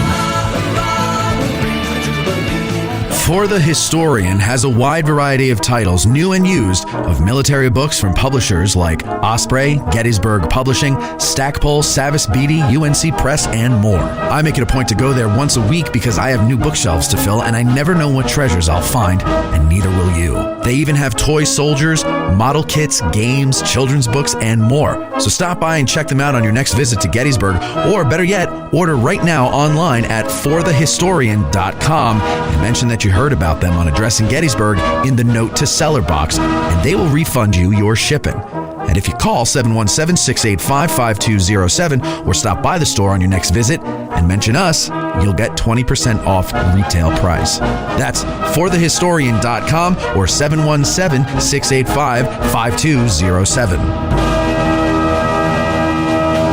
Civil War Trails is the world's largest open-air museum offering over 1,500 sites and stories for you to explore. Each Civil War Trails site has an interpretive sign to help fuel your imagination as you stand on remote mountaintop artillery positions, in fields where thundering cavalry charges took place, or in now quiet downtowns where raids, riots, or raiders shattered the peace. Over 60 Civil War Trail sites allow you to stand in the footsteps of the Gettysburg campaign across Virginia, West Virginia, Maryland, and of course, Pennsylvania. In fact, they are expanding further into Pennsylvania now with the latest sites in Wrightsville, Hanover, and Chambersburg. As you travel the trail, you'll find more than just great history. Beyond battlefields, great barbecue, beer, and bourbon await. Here's a pro tip: carry cash and never book your day completely to ensure that you can take that gravel road, explore that hiking trail, or pick up an amazing artifact from that awesome antique shop you find along the way. Request a free brochure shipped right to your door at civilwartrails.org, and be sure to snap a hashtag sign selfie next time you are out exploring.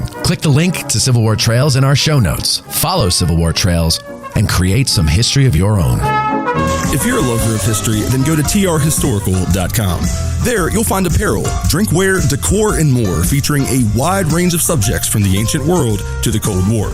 Looking to make an impression with the perfect gift? Well, TR Historical now offers a vintage wrapping service for a truly unique presentation. And our listeners will save 15% when using promo code GBERG1863 at checkout. So go to trhistorical.com. TR Historical, for the love of history. You're listening to the Addressing Gettysburg podcast with Matt Callery. Okay, we are back now with Ask a Gettysburg Guide, and Charlie Fennell is our guest today. We're talking about Heroes of Culp's Hill. Of course, if you want to become someone who gets to ask questions here on what is the name of the show? Addressing Gettysburg. You got to become a patron. Go over to patreon.com/addressing Gettysburg, and you'll know so much stuff in advance of everybody else. And also, of course, that helps make this show possible. The amount of work that we put out here would not be possible without our beautiful patrons. And so just think about that next time you complain about something you're getting for free. All right. So moving along here, our first question is from Carolyn Ivanov, a good friend of ours. She says, my hero of Culp's Hill, General George Sears Greene. She agrees with you there, Charlie. Question for Charlie. One, I don't know why she numbered it because there's no second question, but why do you think Sears never got the Medal of Honor for his defense of Culp's Hill? He should have, she says. What do you say? Well, they don't usually give officers Medal of Honor for doing their duty, doing what they're supposed to do.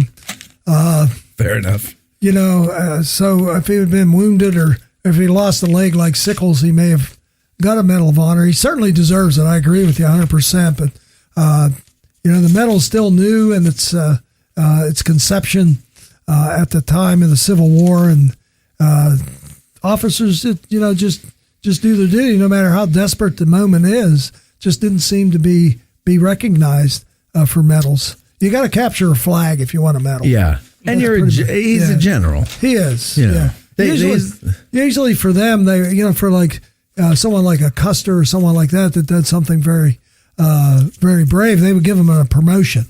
Yeah, there you go. You know, and that was probably more meaningful to them than getting a Medal of Honor, because you don't get the Medal of Honor until the war's over. You get a promotion, you get it on the spot. So I'd rather have the promotion. Yeah, so I think that's probably why. But I agree 100%. Yeah. He should have had a medal. Yeah. Big Mitch Randall, he says, can you address the confusing orders given by Slocum to Colonel Thomas Ruger, who ordered an attack by the 2nd Mass in 27th Indiana? Also, being a tall man myself, is it true that 27th Indiana was the tallest regiment in the Union? We answered that already. Also, Matt already knows, but he is my hero of Culp's Hill. Way to make me uncomfortable. Thank you, Mitchell. Charlie, what do you got? Okay, well, what do you got there? I think if you look at what was planned, if there was a plan for July 3rd, there was supposed to be a demonstration artillery barrage that would be launched from Powers Hill and the Baltimore Pike. And then Williams was to demonstrate while Geary was to attack. In other words, Geary was to charge down the hill and drive the Confederates off of it, off the lesser hill and out of the woods in front of the major hill. This was preempted in a sense by Confederates in front of Geary's line actually attacking because they could hear the Union. They said, man, we're in a real, we can't wait for them to come down. They got us, so let's attack. And so Geary's men were put back on their heels a little bit at the beginning. And I think this order to Ruger to send, it went to Cold Grove, and I think initially they were looking at maybe the brigade to go across the meadow to demonstrate. But as Cold Grove looked at it, there's not enough room. No. Not enough room. So he said, I can maybe send two regiments. I can't send a skirmish line because they're not going to get very far. And so he picked the 2nd Massachusetts, and he determined that the 27th Indiana, that's his original regiment, and the 27th Indiana and the 2nd Massachusetts would rather shoot one another than the enemy. There's a lot of bad blood. You got Bostonian blue bloods, Harvard boys, and then you got a bunch of hayseeds from the farms in Indiana. They don't mix well. No, these northeastern states, New York, New Jersey, Massachusetts. The rest of the country really doesn't like people from those. Do you notice that? There's so many of them. Well, and there's like an air of superiority that comes from being there. Yeah. And I think the rest of the country resents it. They feel looked down upon. Well, yeah, they were the original colonies. Yeah. And, settlers and so forth. Well, that's true. They were present at the creation. Yeah. So anyway, that's where some of the confusion comes as to who we're going to use. The 27th Indiana was put in because Cold Grove doesn't want to be accused of favoritism because everybody knows. Mudge said it's murder, but it's the order. Right.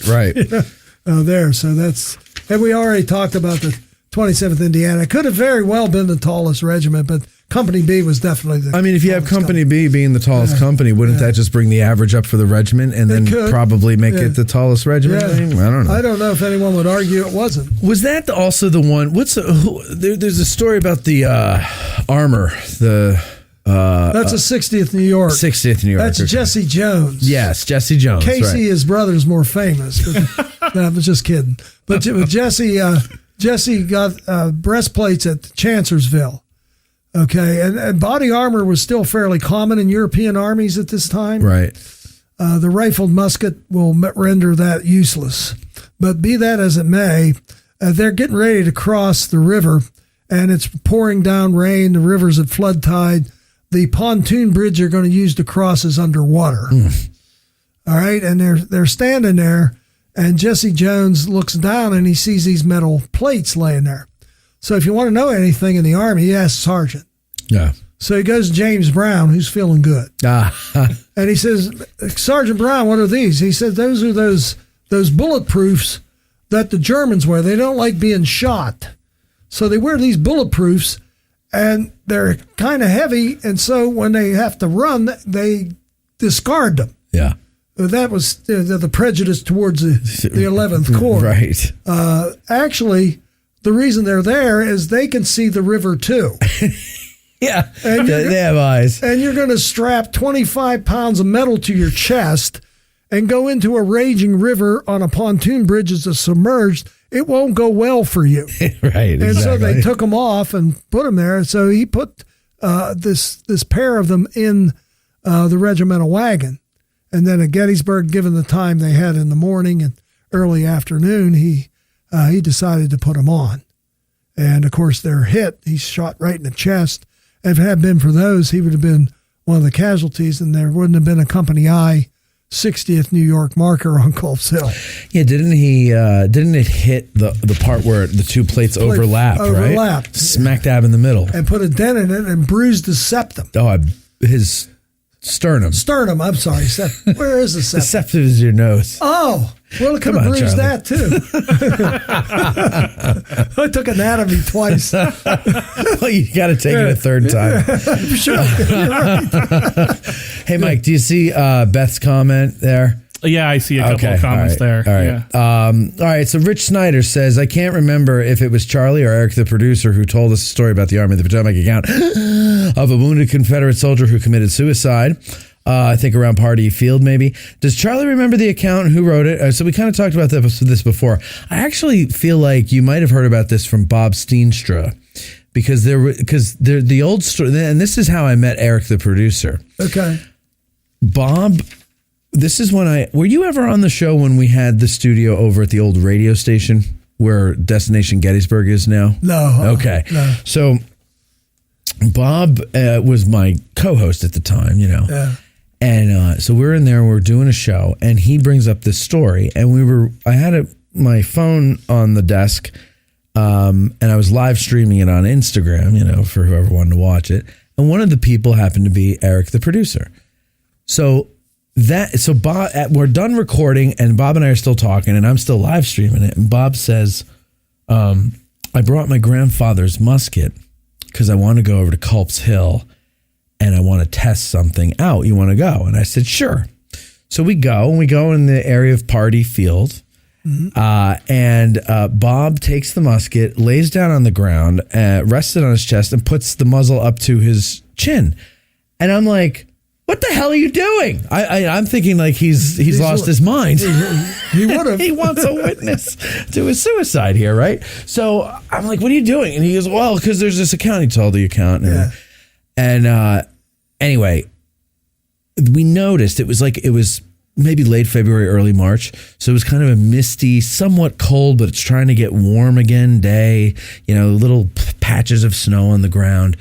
And I see this guy in a Spanish-American War campaign hat, just kind of milling about, right? And he's got this orange Jeep and big burly, big bellied, bearded, guy. And I'm like, this guy's, I think he's going to try to kill us, And then eventually, he comes out of the woods. I don't know how he got there, but he comes out of the woods. He just keeps disappearing and reappearing, right? Comes out of the woods and he goes, are you Bob and Matt? And we're like, yes. And then he introduces himself. He said, I was watching your live stream, blah, blah, blah, blah, blah. Later that night, he messaged me and said, do you need any help? And I said, are you a psychiatrist? And he said, no, I mean with the show. And I said, yeah, I do. And then that's how he became part of the show for the next 2 years. Producer. Yeah, he became the producer. Yeah. So anyway, that was the story there. But go ahead. I mean, do you want to add anything to that? You talked about it. Yeah, I think if you want to look for an account, you would reference one of the two histories of the First Maryland Confederate, because that's obviously the guy was a member of the First Maryland Confederate. One's written by Howard, and one's written by a man by the name of Booth, and they were both in the regiment. Okay, and I think it's one or both of those that I got the original account where he said he didn't want to suffered the shame of surrender. Yeah. Which do we know what was the Union regiment that he was out in front? Who was that was calling him? It was elements of the Eastern Shore. Eastern Shore, okay. Remember when the Eastern Shore went in, and this is another question later on, but there was some confusion because part of it went up the hill and part of it went down the hill. Oh, right. So it's almost like the parting of the Red Sea. Yeah. Went two different directions. Yeah, okay. Yeah. All right, let's see. John DeMario says, I have often heard that the 7th Ohio was given the name Roosters because Colonel William Crichton used to crow like a rooster before battle. Is there any truth to this, and is there any record of him doing so at Gettysburg? Was it the Roosters or was it the cocks? The Fighting Cocks. I'm bleeping it. What for? Because this is a family show. We don't talk about on this show. It's a name for a rooster. No, go ahead. Anyway, it's context. It's all context. There's two questions, and there's a rooster on the 7th Ohio Monument. The early Ohio units had a bird. For 5th Ohio is an owl, for example. Right. But anyway, there is an account that he lined a regiment up at Kernstown, March 23rd, 1862, and said, remember, you are the fighting bleeps of Ohio. And he started to crow. And he got the men to crow. So, right. There's an account of it in a newspaper from Cleveland or is it Cincinnati. But anyway, it talks about how they formed and they started crowing like roosters before they went into battle. I don't know if that would scare me if I heard that. I don't know. I think maybe I would I might want to get a psychiatrist. But anyhow, there is no record of him doing so at Gettysburg. Okay. Yeah. But we know that he has done it at least once. Well, at Kernstown is where the original crowing occurred. Okay, John has another question. He says, there are a handful of 6th Corps monuments on the crest of Culp's Hill. Are there any noteworthy accounts of 6th Corps troops engaging the Confederates there? That's a great question because, when you're going up Culp's Hill behind Greene's line, there's a second line of monuments on the left, and they all have 6th Corps Corps badges on them. Correct. And go into that a bit because we don't see that much else anywhere else on the battlefield. That's Shaler's brigade, and they were sent over as Geary was indicating. They're firing all these bullets, and Meade was worried about lack of ammunition. As a logistician, he would be. And Geary says, well, the enemy's right out in front of me. And what am I supposed to do? And so that's when he orders Shaler's brigade to move over. It's around 8 o'clock, I believe, is when Shaler's men arrive, and they go into the ground behind there where their monuments are, where that's the ground they were using to clean their muskets and get a little break, refill canteens perhaps, and clean and get more ammunition, and then before being ordered back in to the trench line. So constantly like a back and forth of like replenishing the line. There is a book it was issued when they dedicated the monuments called Shaler's Brigade at Gettysburg, and that would have accounts of them. You go to the official records and read the accounts that they wrote. From what I understand, the one that saw the most action there was the 122nd, which is on the front line. Yeah. And it was there before Greene's monuments went in. So they made sure to get it. Yeah. Because and then they put all the Greene's monuments go a little in front of it. Because they were there first. Right. Okay. So if you're there first, you get to first, and then the monuments come second.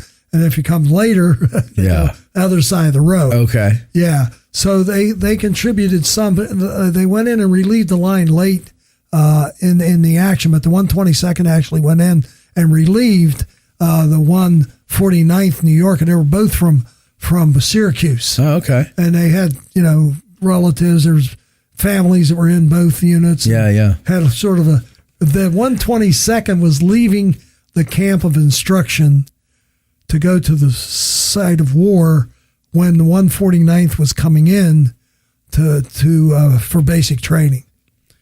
So that was up in the camp. I think it was in Syracuse or Albany. It might have been in Albany. Is where they had and then sent them to war. Yeah. Okay, gotcha. So that was, they hadn't seen one another again until that moment on July 3rd on Culp's Hill. Oh, and then they are fighting alongside each other. Yeah.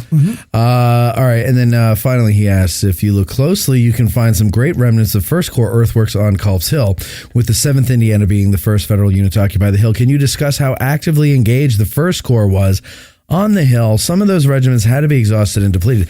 This is another, John, these are great questions. So we've got the Iron Brigade and Cutler's Brigade over there to the left of the 7th Indiana, going down between Culp's Hill and Stevens Knoll. There are breastworks there. You can walk in the woods along the breastworks. There's markers there for these units that are also first day. They have other markers on the first day. I always wondered, and I never really noticed when I would read general histories or anything like that, but was there much fighting in their front, or did the Confederates say, no, thank you, we're not even going to try that? The artillery on Cemetery Hill forced the Confederates to the left. Okay. Because if they get further out in the field, they're going to get slaughtered. So that whole field that's open there and down in front north of Culp's Hill, but in front of East Cemetery Hill, so east of East Cemetery Hill. That was basically a no man's land. No one was stupid enough to go through there, at least at that point. Well, Avery's North Carolinians come across it later on July 2nd, but I think the right of Jones's men probably lapped around and struck the 7th Indiana and any other unit of Cutler's Brigade that was near connecting with Greene. Okay. So I think they actually saw some close combat there, but further down the hill, no. The Iron Brigade has accounts of they were firing on Avery's men as they're coming across. They would be flank fire into Avery's men as they were coming across. But yeah, I think you got to remember, like, some of the Cutler's regiments are down to under 100 men right after the first day. Yeah. So they're lucky no one tried to attack that part of the line. Yeah, and they did contribute to the defense of the hill, both more on the second, I think, than the third. Because some of them were pulled over to help Ireland, right? Yeah, the 147th actually went down the hill, what was left of them. And they went in and supported Greene. They didn't get down to Ireland, I don't think. I think they went more in the center of Greene's line. Okay. Yeah. He's going to get help from the first, the 6th Wisconsin, and elements of the 11th Corps were sent to von Almsberg's brigade will actually come across to help the defense of Culp's Hill on July 2nd as well. And his 2nd Corps too? 71st was there. Yeah, that's right. They didn't stay long. Right. They turned around really quick, right? Yeah, they left. And if you read the official records, I don't know why you would, but if you do, there is a special report that Penn Smith had to give explaining his actions. And he said we weren't ordered there in the first place. We were supposed to go to Cemetery Hill, and they directed us to the wrong spot. And then he went on to say his men were put in an untenable position, and to stay was no less than murder. I'm sure Ireland was thinking the same thing. Yeah, after he left him on his own hook, sure. Right. Go ahead, Mike. I would remiss also to say, the red-legged devils, too, were sent down there because of the boulder, the famous boulder that's down there along the traverse. So, yeah. That'd be the 14th Brooklyn for those of you who don't know. 84th New York. Yeah. And 84th, yes. Several different names. Ty Webb says, could the good doctor kindly tell us what he knows about Sergeant William Hussey, Company B, 7th Indiana? From Colonel Grover's official report, it sounds like he told the rest of the men on Culp's Hill, quote, I've got it from here, boys, and defended the line by himself.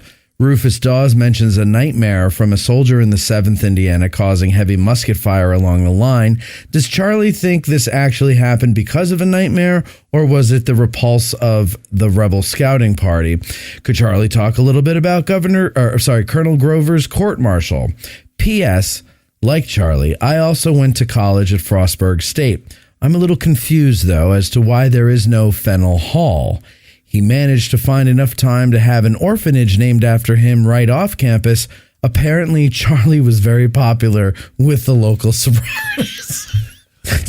Very interesting. I have to go back. But anyway. So I guess you were so popular with the sororities that they had to start an orphanage. Something along those lines. Name it after you. I guess there's a Fennell orphanage there is what he's implying. I don't know. It wasn't there when I was there. Yeah. Of course, I'd had to be with the sororities until they had the orphanage. Well, right. You were probably, it was your senior, and maybe you were gone by the time the kids came around. I'll have to go back and see. I didn't know. Go visit your kids. But anyway, the story about William Hussey, now he was part of the 7th Indiana. He and a lieutenant whose name escapes me now, they actually ambushed the scouting party of the 25th Virginia on July 1st. They heard him coming up the hill, pitch black, can't see a thing, and they decided to let the officer go by, and then they jumped. The lieutenant grabbed the officer. Hussey fired into the men down the hill and yelled, "Shoot 'em, boys, come and get 'em." And I think it was Company B actually came over to support him. But this is, for a time, the sergeant held that part of the line by himself. Okay, and this is where the story comes from. But this is the scouting party that led to the firing of the 7th Indiana that Dawes believes was some guy having a nightmare and shooting. I think that firing from the 7th Indiana that he heard was Company B firing into the Confederates as they're running down the hill on July the 1st. So, according to the court-martial, Grover and the 7th Indiana was to guard the wagons. So he's there all day guarding wagons. He can hear the sound of battle. And then it's getting closer, which means the Union Army is retreating, and he decided the wagons don't need defended. And so on his own hook, he ordered the 7th Indiana to move to Culp's Hill, to move to Cemetery Hill. And supposedly it was Hancock that ordered him to go to Culp's Hill. And then eventually, so he was the first to get to Culp's Hill. Got it. And his skirmish line ran from the top of the hill down the slopes into Spangler's Meadow eventually. So he was the only one there defending the hill, and he was court-martialed for leaving his post without orders. So for leaving his post to go to East Cemetery Hill. Yeah, to go to the battle. Yeah. And of course, the court-martial ruled in his favor. He was not court-martialed because of what he did. Who ordered the court-martial? Oh, geez. Somebody in the First Corps, I believe. Okay. Yeah, I don't know right off, but there's an account of it. You can go online and see the actual account, of the court martial. Mm-hmm. The only one we have. Let's see, is it that one? No, it's Rowley, the one I'm thinking of, where we actually have a copy of it. Okay. But there's a copy available if you know where to find it. And I think if you go online and say court martial Grover, you should be able to find who ordered it, who accused them, who was on the board. We know that on the board were friends of his. That's the way they did it. If they thought the court martial was unjustified, they put your friends on. Yeah, and then when they vote, they'll vote in your favor. Yeah, which is what happened with Grover. It's all a show. And I mean, really, it was kind of nitpicking. I think he did the right thing. Yeah. Going forward. For sure. And I don't know about the orphanage, so we'll have to skip that one. All right. Was the advance, this is from Brian Duranick, he asks, was the advance of the 66th Ohio against the Confederate right flank in the early morning hours of July 3rd part of a potential larger flank attack, or completed in conjunction with a similar attack by the 147th PA across Pardee Field and the Confederate left flank? I think it was more in line with the, Geary's supposed to attack it and drive the Confederates out. So he went down the hill despite the fact Geary didn't advance. And the idea was to get him out in front of Geary's line. He's flanking that line as he swings down the hill. And you could actually say, as a Palmer, the major down there on the left flank, he could be a hero of Culp's Hill too. He's on the extreme left of that line. He's getting fire from Jones's men further down the hill. And most of the casualties done to the 66th Ohio and the fighting on Culp's Hill was done by Jones' boys. And probably they retreated, the main line was probably down along the stone wall there at East Confederate. Okay. And then they probably had some skirmishers up in the rocks, and these were the ones that were firing on the 66th Ohio. So I think it was early. It was early enough that he couldn't see. Okay. Because he supposedly went up and an officer approached him and he told him what he was going to do. And he said, "My God, man," he said, "the Confederates are right out there. They will gobble you up." And we believe it was Greene that he addressed, but he didn't know because it was too dark. Oh, okay. Yeah, so it was early. It was before the 147th attacked across Pardee Field. You know who my hero is? Ireland, Greene, the basics. But another one is, and I don't know if we know the name of this guy. Maybe you do. If anybody does, it's going to be you. When the 12th Corps was coming back from being down at Little Round Top on July 2nd at night in the dark, they're not sure. They know that there's troops in the area that they had vacated. They just can't tell who they are. Are they ours or are they theirs? So one fella says, 3 cheers for Abraham Lincoln, and then the whole woods light up, right? Yeah. Okay. The guy who did that, he's a hero of mine. He's in the 28th Pennsylvania. There you go. And Colonel Rickards actually went out to investigate and was fired on as well. 3 cheers for Abraham Lincoln. You're not going to get... They got the response. There's 2 guys, too, from 14th Brooklyn that were sent forward when they were coming in. And they have an account of it in the Fowler's history. And one guy came back and the other guy didn't. And they listed his name as Quarles, Quarles. He doesn't appear on the roster. So I don't know about him, but he didn't come back. But the one guy came back and said there are Confederates in the woods. So this was kind of a greeting party, if you will. When Kane's men come back and try and retake their trenches, the Confederates have them. They occupy them. Right. Yeah. Yeah. I like the idea that, in the midst of all that stuff, he has a little bit of a sense of humor, to find out a simple answer. Who's out there? Who's out there, yes. Going to our patrons, first lieutenants, of course, over on the phones there. Patreon.com/Addressing Gettysburg if you want to be part of the cool kids crowd. Just kidding. We're all cool regardless. Eric, you're on the air. Hello. Thank you. You're welcome. Matt, Charlie, love the show. Thank you, Eric. So I have 8 questions. The first one is a 3-parter. Great. The answer is yes.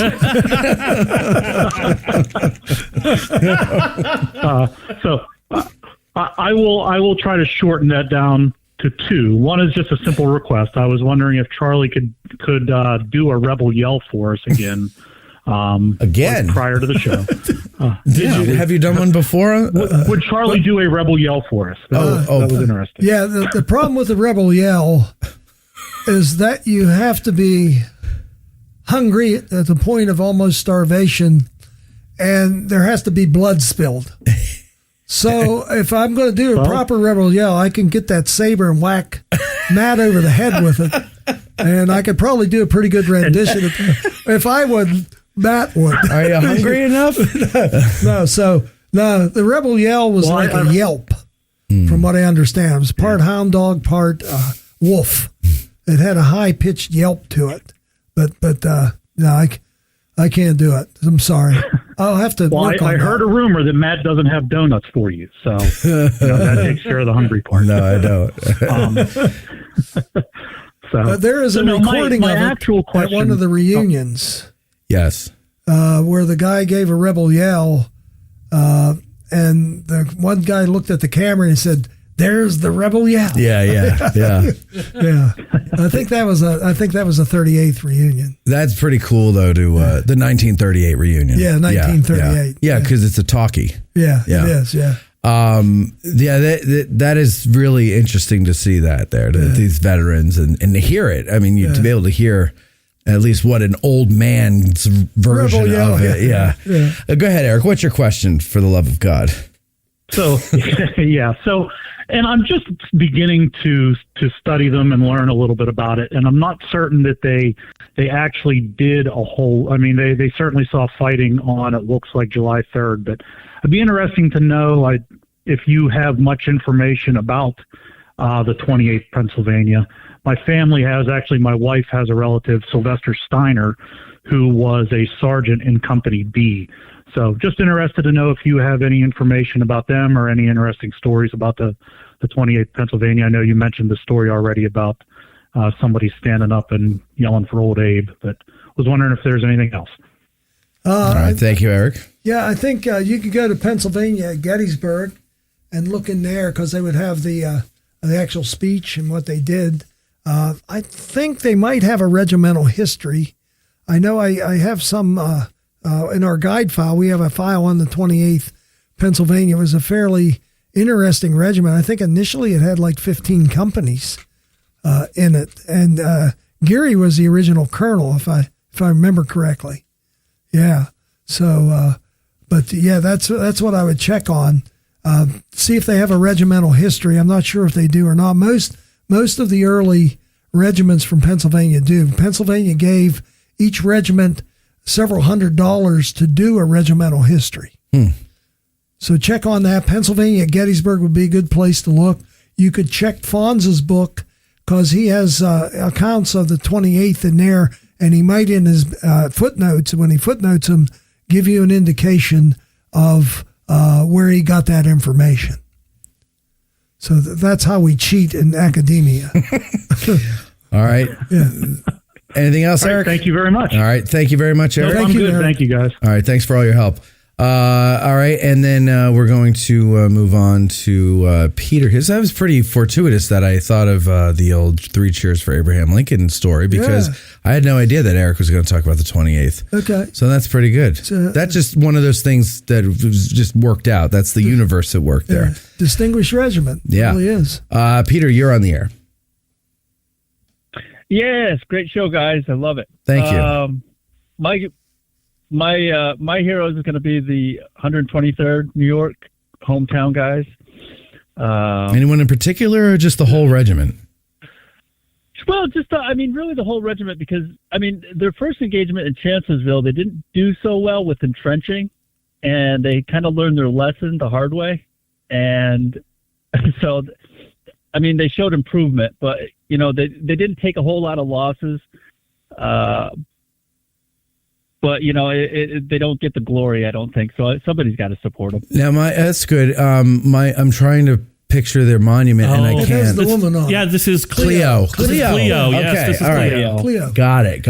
All right, go ahead. Yeah, they get more attention. They get more attention for the monument itself than the actual what they did there. All right, so that's your favorite there. All right, and anything else, Peter? No, that's about it. I was looking at that. I had that letter from the 123rd, but that's written on July 9th afterwards. I thought it was on the Hill, but it's not. What was it about? He just asking for money and telling that John Bell was killed and Captain Weir was wounded At Gettysburg, and that they hope they can just at Gettysburg. Yeah, Captain Weir dies of his wounds afterwards. Well, that would have still been interesting to hear. Wait, why did you think that wouldn't be relevant? Because he doesn't. It's after the fact, but. Well, yeah, that's when you usually write about something. Well, anyway. Normally you get these flowery letters, and this guy is just like, yeah, I got money. Can you send some more money? And yeah, those are the best. Yeah, do you have it in arm's reach, or are you going to have to go dig it out?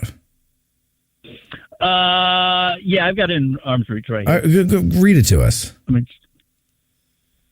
All right, let's see. It's dated July 9th, 1863, to W.H. Ward. Sir, I received the $2 that you sent me in due time, and I shall have to call upon you for these or $3 more.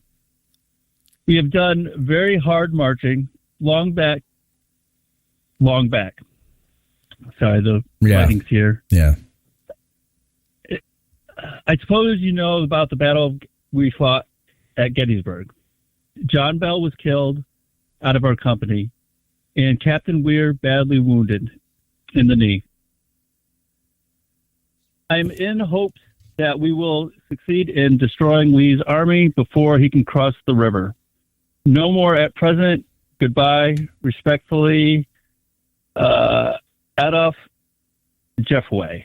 And he was Company H. Adolph Jeffway. What a name. That's pretty cool. See, I like that. I like those letters. I'm glad you had that within arm's reach. Yeah. Thank you, Peter. Yeah, I had to dig it out. Yeah. No well, problem. I'm glad you had it, though.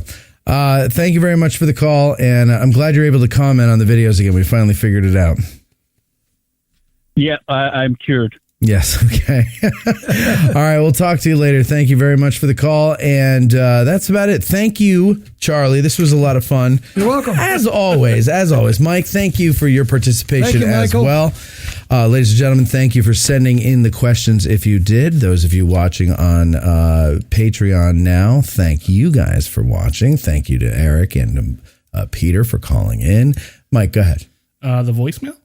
Oh my God, thank you so much. Okay, I am so sorry, the voicemail. All of that work with the voicemail, and I almost forgot it. One final question here, sent in by voicemail. Yeah, you can do that too, ladies and gentlemen. You can send in a question on voicemail if you become a patron and you can't make the live stream. Here we go. Thank you for the show, and thank you for your work. You're welcome. My heroes of Culp's Hill are General Lockwood and Colonel William P. Malsby. I have a personal interest in the 1st Maryland PHB. So for that reason, those are my two heroes. And my three questions are, number one, when the first PHB made their opening assault in the morning, I believe around 5:30 or 6 in the morning, they assaulted towards the stone wall, and Colonel Malsby says they got within 20 yards of the stone wall, but their monument is further than that. So how close did they actually get to the stone wall? All right, so there. How close do you think they got to the stone wall? I think Malsby's right, about 20 yards. The monument originally was supposed to go out on near the Emmitsburg Road. Really? Yeah, because they advanced. Remember, they went across, and Lockwood's brigade led the 12th Corps to the Union left flank there. But yeah, they probably. I don't think they got over the stone wall, so their monument probably was put there. That's where the road was, and so to be along the road, it should be probably back in Pardee Field. Okay. And most of the maps the Batchelder did has them advancing towards the stone wall on the edge of Pardee Field. All right, continuing the question. And who was actually in their front when they reached the stone wall is the second part of that question. Yeah, second part. I think it would still be the 2nd Virginia. Exeter Billy Smith was just coming up at that time. 2nd Virginia, was that Wesley Culp's regiment? Wesley Culp's regiment. Okay. Now, the thing to keep in mind is that a couple of accounts of the 1st Potomac Home Brigade indicated that as they were advancing towards the stone wall, they noticed 2 regular regiments on their right advancing towards them. And so this is when Malsby ordered his men to fall back as so not to get in their way.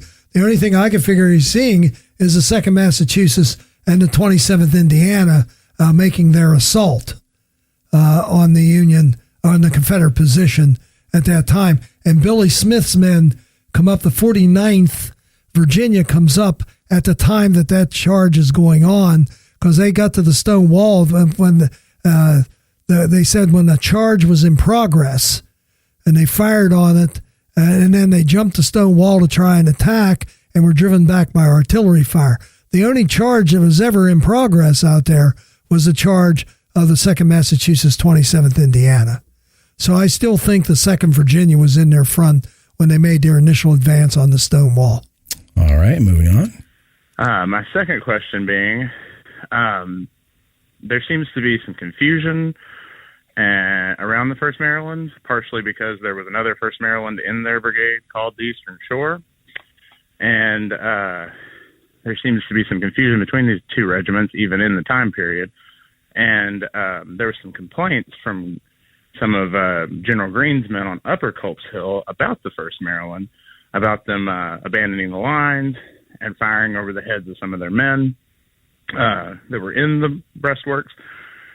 My question being, is that the Eastern Shore, or was that the PHB who was acting unreliably on Upper Culp's Hill? My third question. Oh, okay, go ahead. So is it? Okay, it was the Eastern Shore. They advanced, and when they did, in the confusion of the fighting on July 3rd, remember they weren't there for the 2nd. They didn't arrive till the morning of the 3rd. When they advanced, part of the regiment went down towards the saddle, and part of the regiment went up the hill, and that's the part that they just stood there and fired and didn't realize they were supposed to move into the entrenchments. And so the men, I think it was one of Greene's regiments there would be, it might have been the 78th or 102nd New York, said, if you're going to fire, come on down in here and fire where you're supposed to be. So it's the Eastern Shore. The 1st Maryland Potomac Home Brigade was never that far up on the hill as far as I know. They stayed down more towards the lower Culp's Hill during the fighting. So that account of them abandoning the line before they were relieved and firing over the heads of the men that were in the line to begin with, that's I think it was 4 companies that went up the hill. That's Eastern Shore, definitely. All right, and the third question? Would be, what was the extent of the Maryland versus Maryland fighting on Lower Culp's Hill? I know it's mythologized, but what was the actual extent of the Maryland versus Maryland fighting down there? I thank you all for your answers. Hey, man. All right, there you go. So, and I think that was Nathan, by the way, who left that there. So, how much of that is mythologized? Because, we have the whole thing with Spangler's Spring, the whole, overnight the Union and Confederate soldiers would come and, get water from this spring. Well, I think definitely that there was Maryland versus Maryland towards the end of the fighting when the 1st Maryland made their final charge around 10:30 on July the 3rd. Those companies of the Eastern Shore that went down the hill are there across the saddle where the traverse is, and then looking into Pardee Field at that point, and they're firing on. There was one account given where I think it was one of the Pennsylvanians, might have been the 111th, said, you're firing on your own men from Maryland. And the one guy from the Eastern Shore said, yes, and we intend to shoot them all if we can, or kill them all if we can. Yeah. So the extent of the fighting probably wasn't very prolonged.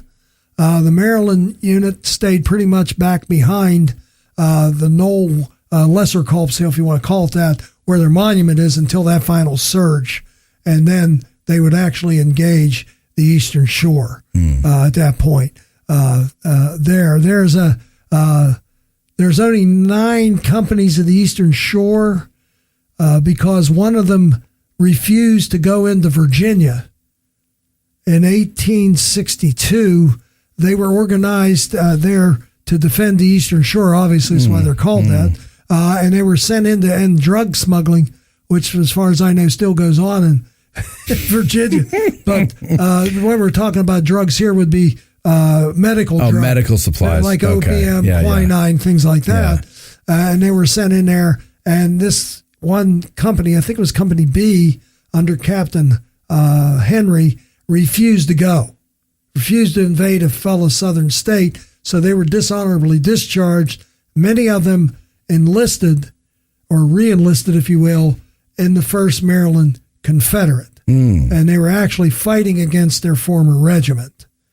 Wow. There on July 3rd. So Eastern Shore, they're Union. Yes. But then this one company's like, no, we're not going to invade a southern state. We're not going into Virginia.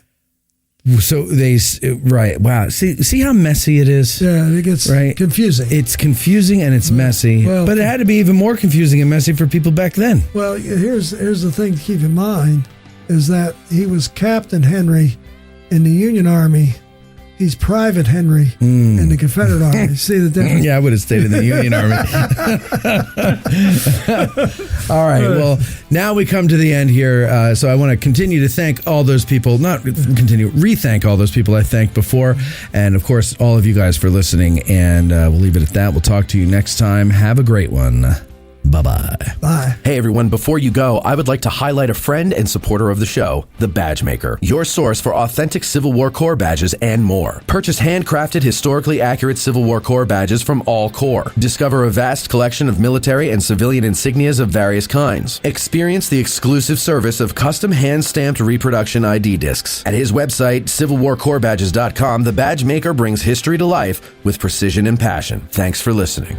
Our hearts so stout have got us fame, for soon 'tis known from whence we came. Wherever we go, they dread the name of Gary Owen in glory. Instead of spa or drink down ale and pay the reckoning on the nail, no man for debt shall go to jail from Gary Owen in glory. Instead of spa or drink down ale and pay the reckoning on the nail, no man for debt shall go to jail from Gary